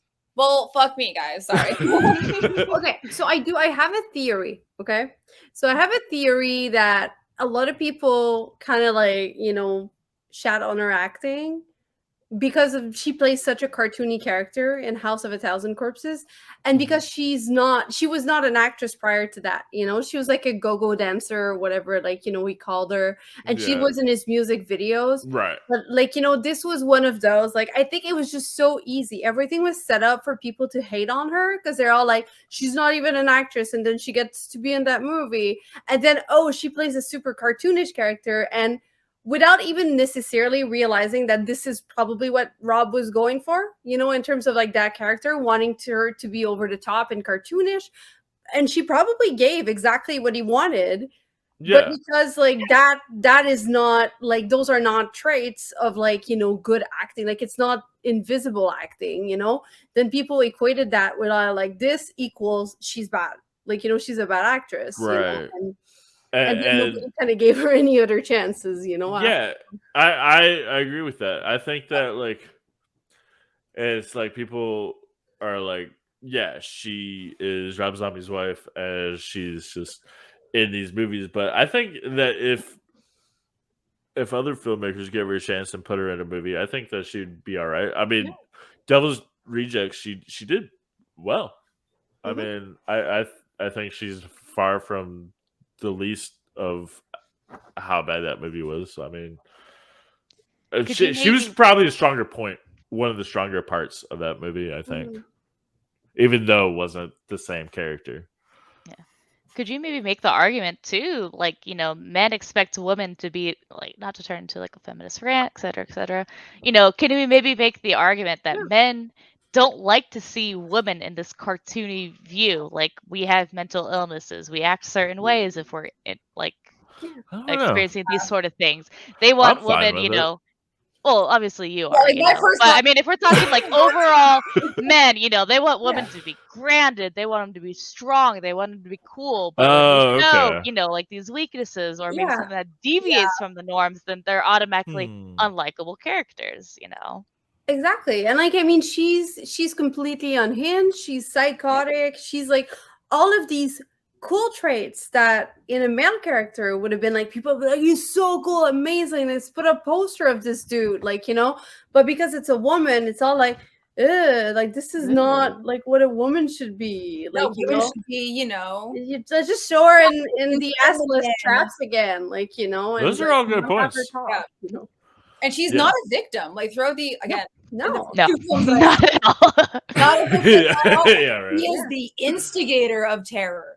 Yeah, if anything in House, I'd argue she's the most freaking threatening thing in this house, like, Yeah, and it's not even that she's threatening, but she also owns her own sexuality. Yeah, and she's like fully fucking here for it. Like, she's walking to the beer store wearing those assless pants that I want a pair of.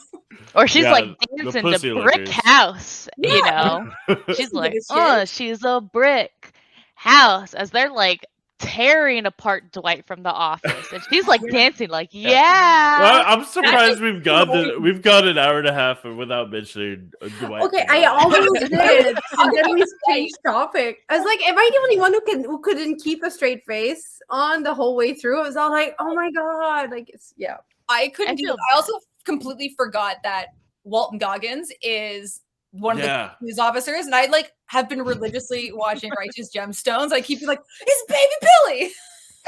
Yeah, I forgot that he did. he's acting really good. before this. Yeah, right. And he was really good in Hateful Eight too. He's Yes. great in everything he does. yeah. Shout out to my boo. I gotta say that's a good thing about Rob Zombie is he's really good at scouting new actors who have never been in anything, like unknowns. Yeah.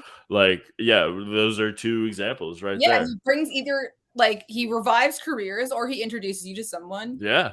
new. Yeah. And, like, Absolutely. even in like Halloween, like he kind of gave us Scout, but then he also brought back Danielle Harris.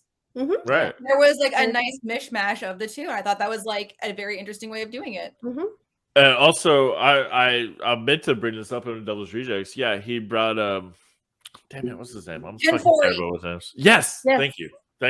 Yeah, Yes, it's so- who was I mean, we know him from Dawn of the Dead and From Beyond, which is another movie that I covered on this show before, From Beyond, which Love he was it. great in that. yeah. He's so good. I'm so sad I missed that. And not episode, only though. does he revive careers, but they give their best performances, I think, They in do, his like- movies. Also, Ken Foree is just great. He hugged me at a convention once, Oh, and really? mid hug, he was like, "I'm gonna ruin you for other men." I was like, "Are we leaving together?" That's Damn.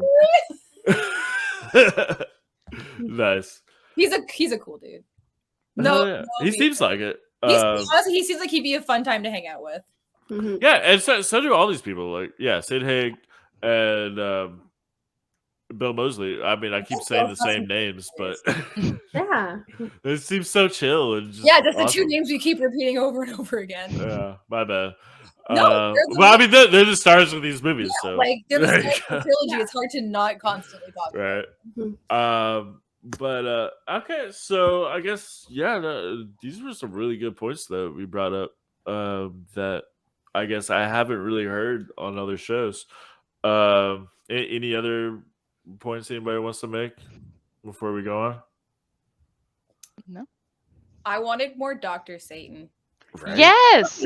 Or like the corpses that he's experimenting on. You know, the actual, title or a picture of the film is like showing one of the corpses that's in the well, but then we don't get to see them until the very end, and it's Right. like, I know, and I what like is that's this? why I wanted a prequel because I was like, can we explore Yeah. that whole thing more? Yeah. Like, Okay. You can how make a did whole they all prequel get trilogy. involved. Oh, easily. Because Yeah. that's the biggest thing that struck me when I rewatched it is that how long it freaking takes. And it's like, it almost feels like an afterthought. Like, they introduce it, the idea of Dr. Satan at the beginning, and then it's like, boom, last 5 minutes. And I'm all like this time it was all like, it was almost like whiplash inducing. It was all like, wait, where the Yeah. fuck does that come from Like, again? what Like, would put this in? He's Yeah. so intriguing that That. he's so intriguing that he might as well not have been in it at all. Yeah, like it's really okay. I did write down a note when I was watching, like at that moment. I was like, Rob Zombie expanded cinematic universe, ? Like, it almost felt Right? like House Yes, of the a Rob Thousand Zombie Corpses verse. was like Yeah. setting that up to like have, you have the Devil's Reject, and then you have a movie called Dr. Satan, and that's going to be just about that. It just seems like, and honestly, just going back to the point why people didn't like it, it just feels like it might have been too much, like, and almost It like, is. as It's much a as I lot. enjoy it, it just throws a whole lot of stuff in your face, and it's like, at some point it's great, but it's like I said, like the stuff like the Dr. Satan kind of feels like an afterthought. Like, why Yeah. did you throw this in without it? Like, that to me is interesting, but it's worthy of a film in itself, and It could be like a whole series. It really. could be. But he also did that a lot. Like, why did they have this roadside attraction? Why is fried chicken the thing they're all for? Like, I needed. That's why the prequel would have been great, because it would have been Sid Haig being like, all right, guys, where the money's at, roadside attractions and fried chicken. Like, Yeah, exactly. I would like to. Yeah, well, I guess let's just go on and move on to basically what we do on this show every time is I like to ask the prompt, what do you, if you were in charge of making a sequel or prequel or remake, what have you, what would it be? And so we've all also already agreed that a trilogy or a series. So that, let's like workshop this, I guess. So yeah, you could have like a younger actor who would be playing Captain Spaulding, I can't think of anybody like what Rob Zombie's good at that we already said is bringing in good talent of unknown actors. So it would be unknown. You could have like a teenage Otis, a younger Mother Firefly, Yeah. and then So I guess a series would be cool or a trilogy. You could bring in how they work with Dr. Satan. They Who bring him Dr. people. Satan even is. Right. you know? Yeah. Yeah, A movie just on Dr. Satan. Yeah, Yeah, exactly. exactly. It was more of why Captain Spaulding, is what he is. Like, Right. is he a children's entertainer, like Wayne Gacy style, or is he Right. Yeah, You- that could just like how he got to the gas station. Yeah. Like, there's just a Yeah. lot of unanswered questions that I'm very like curious about. Yeah, exactly. Yeah, and that's the thing is that, and like then we go to Devil's Rejects, and there's all these other side characters that seem really cool. That you like, there's a pimp played by Ken Foree. I want to Yeah, I see was more gonna of that guy. What was their relationship prior? What kind of shit did they get up to in their youth? Mm-hmm. Yeah, and like, yeah, he seems like he just like owns this town, this like just this like a prostitution town that he just runs, and like imagine all the stories, Yeah. and then like I Who's said, gone through there? Who has, the unholy too, like that Mhm. would be like a whole nother thing. So Bree, going back to your point, which you totally did not mean to make, but I ran with it, is the whole like expanded Star Wars. Yeah, absolutely. I think there's so much potential between Foxy, between the pimp. Like, there's Foxy, so much to expand upon. I you know? mean, Rob Zombie brought Foxy in as Otis's half brothers, so let's see their relationship and how they even know each other. And I mean, as far as we know, what we've seen is that this family existed in this house. They kill people every once in a while, feeding Dr. Satan. They get run off by the cops. Then they're in prison for 10 years, and they go to Mexico, and that's all we know. But there's And all then these how side does, like, characters yeah, that are like, how does the family even know Dr. Satan? There's so much to There's so expand much. upon. Okay, so hear me out. I gotta Okay. throw a wrench in that plan for a second by taking it in a completely different direction. I was like, Alright. because I was thinking about my prompt, and I'm the weirdo, and like I'm telling you, any day the horror police is gonna come and take my cards away. And so I'm not a horror fan, but like I keep thinking, I was like, hear me out. The horror soap opera of the Firefly family, like Days of Our Lives. the style, actual. So yeah, that's it. That would be my take on it. Yeah. Because then you could have all the like soap opera tropes where if someone dies, you'd be like, well, they also had this long lost brother. Exactly. Child I didn't know about. They had this. They have a reason to bring in a new character. Oh, this is all just a Exactly. coma. Yeah, it was all Or, a dream in J.J. Abrams' mind. Ian, hear me out. The What you idea got? brought in the Texas Chainsaw Massacre 2 episode. The Firefly family versus the right. Texas Yeah. Chainsaw Massacre 2 family. Exactly. But Right. Bill Moseley keeps playing the same character. Plays Chop Yeah. Top. I would like and to see Otis. another Chop Grow up Top. to be Otis. Yeah. Oh yeah, there you go. I Yes, still he's think, just like, since my "I'm prompt singing got with taken. Otis." Yeah, it's interesting of how you got Chop Top, then you have House Otis, then you have Devil's Rejects and Three from Hell Otis. Three from Hell and Devil's Rejects Otis and Chop Top are two completely different characters, but House of Thousand Absolutely. Corpses is like the combination of the two. Like you can see where like he got it. Rob Zombie motivated him to be like, he honestly or obviously casted him because of Chop Top, but then like he kind of wanted to like, I guess, get away from that, evolve that character. But I would love to see both of them. Like he plays both guys, and they're just like having a conversation. Like, I like you for some reason. Where'd you get that metal plate? Is that all you had? Did you have anything else? Just like a. So I you mean, just reused the same one that you used last Listen, time. I just said earlier my prompt got stolen, so I Right. was like, talking about prequels. That's I was the like, obvious okay, one. come up with something Yeah. else. Yeah. We all had that. Ali, did you have anything? I want an explanation from between House of a Thousand Corpses and Devil's Rejects. What's going on with Otis's hair? Because he's like balding, but somehow has long hair. But then the next one, he's got like a full head of hair, and I'm like, no. I know balding men. You don't just magically get that. Yeah, right. He's got the he had from his butt, or something like that. He got the pet plugs put in. Exactly. It out. Yeah, he like cuts out coupons. Yeah. He mails them out, and they're He like, knows he's going on the lambs. He's like, guys, I need a wig. I'm very recognizable. Yeah, right. And also like his beard too. And in House of Thousand Corpses, he had like this weird beard that wasn't fully grown, and he just like had these weird like chops. Yeah. That was it. Just a couple strands, and that was really it. And then he had a full beard in the next movie. And like that's why I like him better in House of Thousand Corpses. He's like such a character, I guess. The weird thing to say, he's better in House of a Thousand Corpses, but he looks better in Devil's Rejects. That's like, I know it's a weird thing to say because they're all kind of gross, but like, Yeah. I mean, he's more realistic for sure. Yeah, he just looks more like a real human and not a caricature of one. Yeah. But I'm here for both of them. They're both, So Otis is an interesting character that I want. he is. We need more Otis. Absolutely. Why was he adopted? Who were his real parents? There's Right. another character for the story. Well, his real parents are the parents of Foxy. We know that. Yeah. Or at least half of them. One of them is. half Yeah. his brother. Yeah.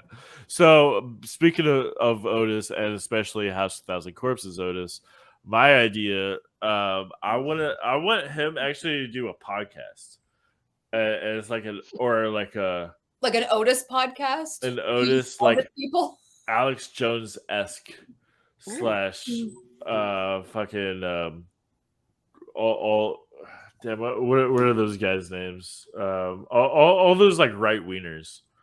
All the right wieners. But Carlton.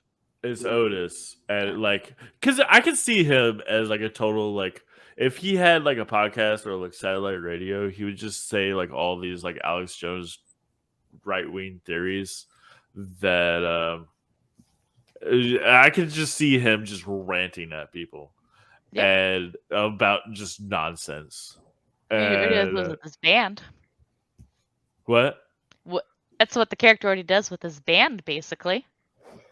Oh, right. We talked about text chains. Yeah, Cornbugs. Yes, thank you. Yeah, for those who don't know, Cornbugs is a band with the guitarist Buckethead and In a while. Bill Moseley playing Chop Top. Huh. So Chop Top is the character. Chop Top is the singer of this band. It's wild. Nice. I'd be into that. They've done multiple albums. Like Bree said, it's him what are just they like called again? ranting. Cornbugs. Corn bugs. Yeah, one word. I'm looking them up right now because It's not necessarily good, but it's just it's Buckethead playing guitar. If we don't support them, no one will support them. Buckethead They're about to just boost their list. being Buckethead, and I love Buckethead. Don't get me wrong, I absolutely. I I've love seen him in concert 3 times. I love Buckethead. But yeah, then it's just Bill Moseley playing Chop Top, just yelling things.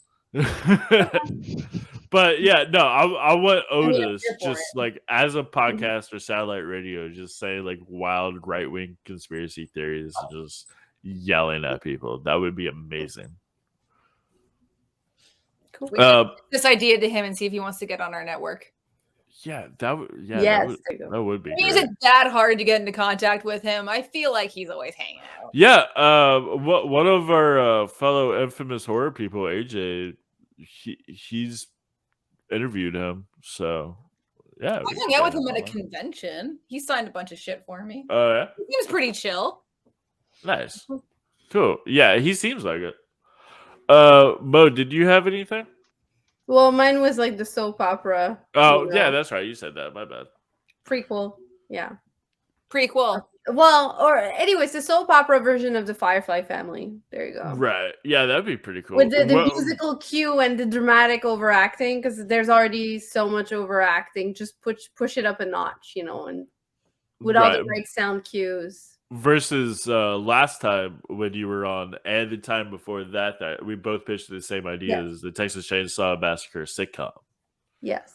And, But very much, but see, it feels to me where it's like, I mean, my exact pitch was like the sitcom, but like the I Love Mallory type from Natural Right, Born yeah, Killers, exactly. which is very kind of like over the top for the Matthew Yeah. McConaughey Very character, in that exaggerated. one. So, because I mean, that kind of felt like it was so over the top, so like pushing it over the top. But it feels like the Firefly Family, they're not. It's a different type of over the top, right? It's a different. Right. It's more. Yeah, there's just so much. Like, I almost felt like when I was watching a movie, I wanted to draw the family tree to make sure I fully get it. Like, a lot of and circles like, going like, on there. I what feel are like. the implications and stuff like that? So I'm kind of like, oh, see, well, just that right away was a given that it should be a soap opera, because that to me also is the only original prop I can come up with, because it's already like an homage to something that's been homaged like several dozens of times. Yeah. Right. So it's like, there's just nothing new you can really do with it at this point. Yeah. Except just take it full on. Days of Our Lives style. Can't be. Plus, it'd be cool to have a horror sitcom, wouldn't it? Yeah, absolutely. Yeah, that I don't think they've ever. Yeah. I mean, other than the Munsters, which again, back to Rob Yeah. Zombie, but Like a real horror one, like something that's like a horror movie. It's gore and it's not, not definitely nothing recently. I don't. We think. will write this then, and it will be deal. so good. Because otherwise you have like the Munsters and Addams Family, and Yeah, that really Tales from the since Crypt. then we've never really had any horror themed. No, not really. I mean, we have a lot of horror shows, but none of them are like sitcom-y. Yeah. There's Yeah. no like Kramer showing up in Midnight Mass. Yeah. With the bloody knife, like, hello. And like black tracks, What are we doing? Yeah. Actually, this sounds like $1 million idea. Like somebody pitched Yeah. this shit. Like for real. Word it here We first. copyrighted this idea. You cannot steal it. listeners. This is recorded on the internet. Yes, we we claim, own this. yeah, Right. we claim rights to it. Yeah. Well, yeah, that's great. So, all right. Well, I guess let's go ahead and rate this. So the way we do it on here is we rate it based on our own enjoyment, not so much on technical stuff, the production and acting, just how much we enjoyed it, and just like an item from the movie that represents it instead of stars, and it's 1 out of 10, or if whatever you want, really. But since we're doing 3 movies, we'll do all 3. So, what do you rate it for House 1000 Corpses? What do you rate it for Devil's Rejects? And what do you rate it for 3 from Hell? And Bree, we will start with you. Damn it, put on the spot. All right. Maude, we will start with you. I was like just thinking. I was like, I was just kidding. Sorry. couldn't you see the math going on in my head? Like I'm just calculating. You want to start with me? I don't know. I mean, I can also. Sorry, I was just kidding. Yeah. I'm sorry. I'm sorry. All right. What you got? Sorry. I'm so sorry. All right. House of the I Thousand totally Corpses. did that on purpose, by the way. I so know. just so you I know. figured. All right. House of a Thousand Corpses. I love it. I love the style of it. I love how chaotic it is. I love how like it'll be telling the story through newsreels and then the events in real time. I loved it. The acting's fun. I thought it was original. I love the movies that it references. For that, I will give it 8 love letters written to horror movies that we already all know and love. All right, cool. Simple. What do you have for Devil's Rejects? Okay. Not as fun. Acting's good. It's better than 3 from Hell. And for that, I will give it 5 unnecessary dick shots of Sid Haig's penis. Was that? I don't recall that at all. Oh yeah, at the very beginning when like he's going through like the dream sequence, you could totally Right. see like his shaft. I'm just saying. Huh. It's very specific. Like it's that one shot, but It's it's very one specific. shot that's maybe a little too many, honestly. And then 3 from Hell, like I said, we can all agree it's totally unnecessary, with the exception of Maude when she says that it's, the last hour is a little bit more fun, but otherwise, totally unnecessary. Doesn't need it, not at all. I think everybody can agree it's not fun to watch. It's just kind of painful to the point where Allie says she couldn't even finish it, which I don't blame you, Several honestly. times. I tried. And so for that, I will give it one absolutely unnecessary remake. Damn! Ooh. Wow, that's Yeah. super low. Yeah, I I'm don't sorry. think we've I ever didn't had enjoy it. anything that low on the show I before. just did not enjoy it. I'm sorry. Like I'll give it to say, okay, at least they tried to flesh the characters out, but again, it's just totally unnecessary. It's not fun. It's just painful to sit through. Okay, I mean, fair. And short, sweet, to the point. I'm done. Cool. Maude, how about you? Well, I mean, House of a Thousand Corpses, I really enjoyed it for multiple reasons. So I will give it 7 pairs of baby fireflies assless pants out of 10. All right. Because like somehow that's like just the most random image of the film, and I'm all like, why? But this is delightful at the same time. So yeah. Devil's Reject, I will go with 4 random ice cream cone moments out of 10. And Nice. Yeah, that's a for- fun scene. Yeah. we didn't talk about. and for 3 from Hell, I will go. I mean, I did enjoy it, but I still think it's an hour too long, Yeah, So I it could will have been 2 go different movies. with 5 random shot of Bill Moseley with a gun in his tidy whities out of 10. All right. Yeah, that happened. Yeah, that happened. It's like, what? Okay. I've Nice. seen that now. Yeah. Okay, cool. And Allie, how about you? All right, House of a Thousand Corpses, I love. I think it's just a hell of a lot of fun. I had a lot of fun when I first saw it. I had a lot of fun rewatching it over the years. So I'm going to give it 9 Fishmen. Nice. Devil's Rejects, I liked less. So I'm going to give it 5 Freebirds. Sweet. Which Yeah. like I also love that song and I could listen to it on repeat. Like Right. Allie will just sing that song for like that brown eyed girl I'm here for. And I'm gonna give 3 from Hell 1 college try because I have no references. 1 cool D Wallace. I don't know. Right on. No, that's good. That's perfect. Cool. Well, all right. Now me, yeah. So I, like the rest of y'all, I really loved House Thousand Corpses. More so each time I watch it. It just keeps getting better, especially with all the references. So yeah, I'll give it 9 references I've never seen before until just now that I'm just now noticing. And for Devil's Rejects, I liked it more before, but not as much now. But I still think it's like a quality movie. Like it's got a better script. I think out of the 3, I think it's got better cinematography, even though the colors aren't as good. It's got better acting. So it's more like a regular film that's not a tribute to others. So I think it's decent. So I'll give it 7 chickens that may or may not get fucked.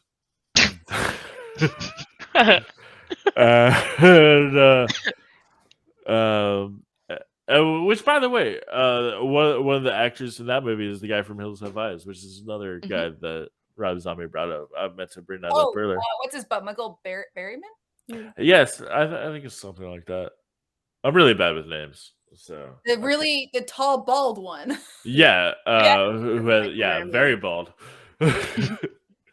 And then 3 from Hell. Again, like House of Thousand Corpses, I liked it better the second time. I watched it for the first time since I saw it in theater when it came out, and then I had low expectations, but there were like it was worse.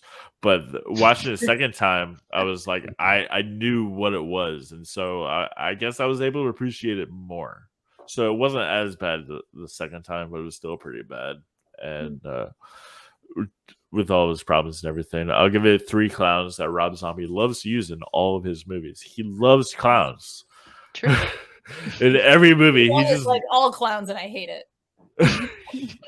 Captain Spaulding is a clown. Michael Myers is a clown. Yeah, I have such a weird thing with clowns that I'm like, please stop casting clowns. Well, you should totally not watch 31. Oh, I did, and I was like, why? Back to high school when I dated a guy whose parents were clowns. It was true. Oh shit! Did he become a clown? Like, I feel like that's. I've been scared of clowns since I was a child, and then like it just escalated. Now I'm like, please don't come near me, even with like a clown nose on. I'm like, don't. Well, unfortunately, I do have a scene to show what I mean by how much he loves clowns. So do it. Sorry, Allie. No. Ladies and gentlemen, boys and girls, children of all ages, with exactly 9 hours left to play, I give you Psycho Head and his brother, the maniacally mental Schizo Head. Everybody's named Head. Oh, goddamn! I wonder what Rob Zombie's take on Killer Clowns from Outer Space would be like. Oh, that'd be good. Do we have your attention now, motherfuckers? Smell that? I think they're already pissing in their pants. Oh, yeah. Now, you think you got one over because you took out that little shot glass bitch Sickhead. Well, he ain't worth a shit. The only thing he's good for is shooting out of a fucking cannon. And I don't see a fucking cannon. Do you see a fucking cannon? No cannon. So that means you killed half a man. And it took 5 of you to kill a little itty bitty baby. Oh, shit. Oh, hello, ladies.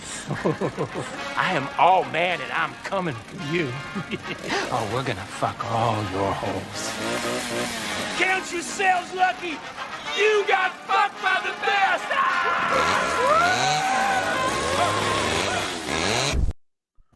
Yeah, fucked by the best. He does. I mean, they do fuck them with chainsaws, so that happens. Well, that'll do this episode for Cold Trash Horror Movie Grind. Thank you all again for joining, Maude and Allie, and once again, Bree. Yep. Thank you for having me, as per usual. Yeah. Thank you. That was awesome. It was a lot of fun. I'm glad we got to figure out when we could do this. Yeah, right. Yeah, we've been planning this for literally months. It's me who keeps fucking things up. Like that's that's really unfortunate. You were supposed to be an Evil Dead musical. Yeah.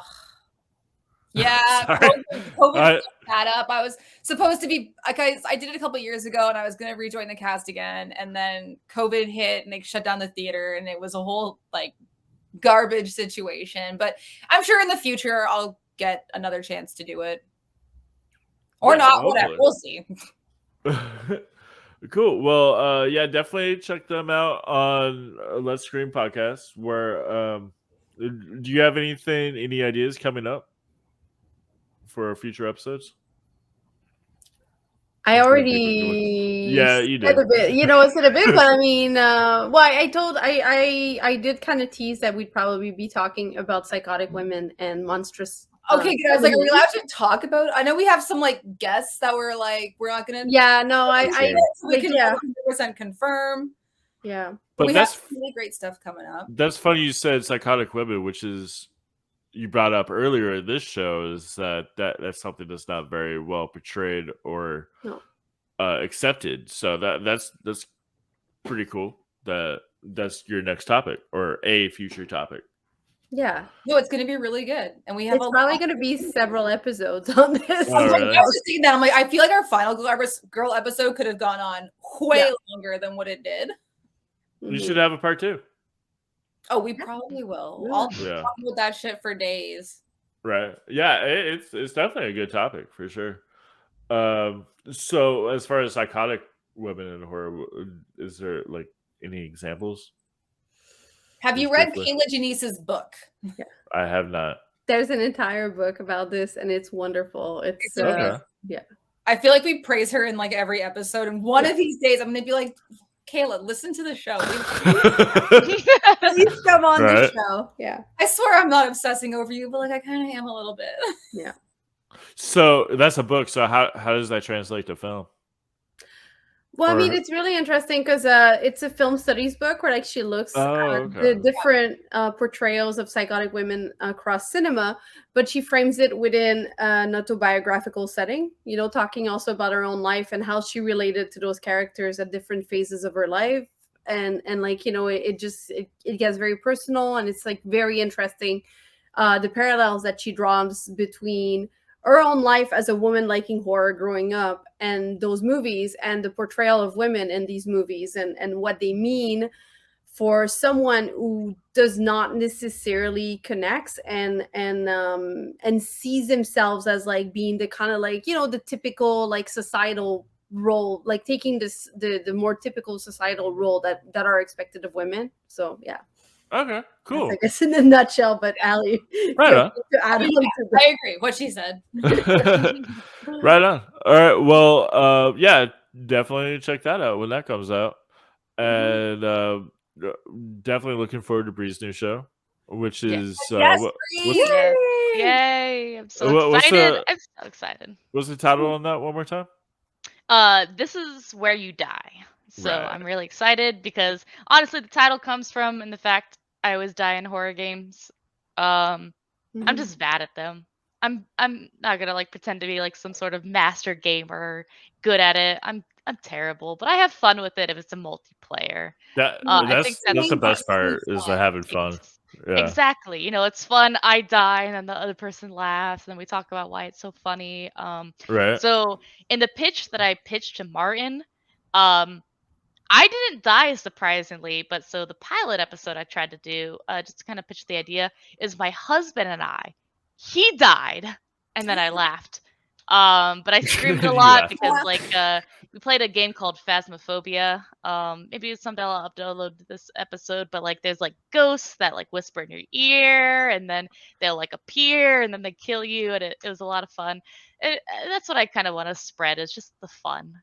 But that's it. Definitely look forward to it. I did want to ask Ian, do you have like a preview for the next episode by any chance? Yeah, that's what I was gonna get to next. Gotcha. So I always go to the next episode and have a preview. I have no clips to show Ooh. because this movie has not come out yet. So Hasn't come out okay. yet. Ooh. it is Mysterious. Miracle Valley, directed by Greg Sestero. Ooh. Ooh. So I take it, Bree. I definitely know you know who Greg Sestero is, but I do. Oh, Ali- we all know who Greg Sestero is. Come on. Yeah, for sure. Yeah, he's for those who don't know, he is the co-host or not co-star of The Room, which is the greatest, so baddest good movie of all time, really. And he wrote Disaster Artist, which they made a movie for. So last week, me and a couple of other friends of the show, Sloan and Johnny, who have been on many episodes, we drove to Houston to go see Miracle Valley. So right now, what Greg Sestero is doing is he's on tour, showing The Room, but also check out Miracle Valley. And so we saw Miracle Valley. It's not supposed to come out until about November or something. That's when it'll be available in theaters. But he's doing like a sneak peek kind of. I mean, we saw the whole movie, and I've been waiting many months to see it. I mean, it's like if you want to see it, you have to see him on tour. Well, if he comes to Canada, if I mean, never come to Canada, it's bullshit. There are so many people. Bullshit. If you came to Canada, I would give you money. I'll go ahead and let you know that it's It's not bad, but it's not great. Ooh. I mean, I don't have high You're hopes. about to get Facebook unfriended by Greg Sestero for saying that. You know that, right? Right. I mean, I don't know what I'm going to say for this review, but that'll be next week's episode. I mean, it's cool. It's cool. I think as a directorial debut, is pretty solid. I think his directing is actually really good. Script, not so much. And he didn't really want to be in it. Like, he acted in it to like pretty much sell the film, but like you could kind of tell that he wasn't really didn't really make the movie to act in it, really, but he does act in it. But anyway, that'll be next week's episode. So yeah, be sure to check that out. And yeah, thanks for joining, everybody. Again, thank you all for joining. Thanks for having us. Thank you. All right. Thanks for having us.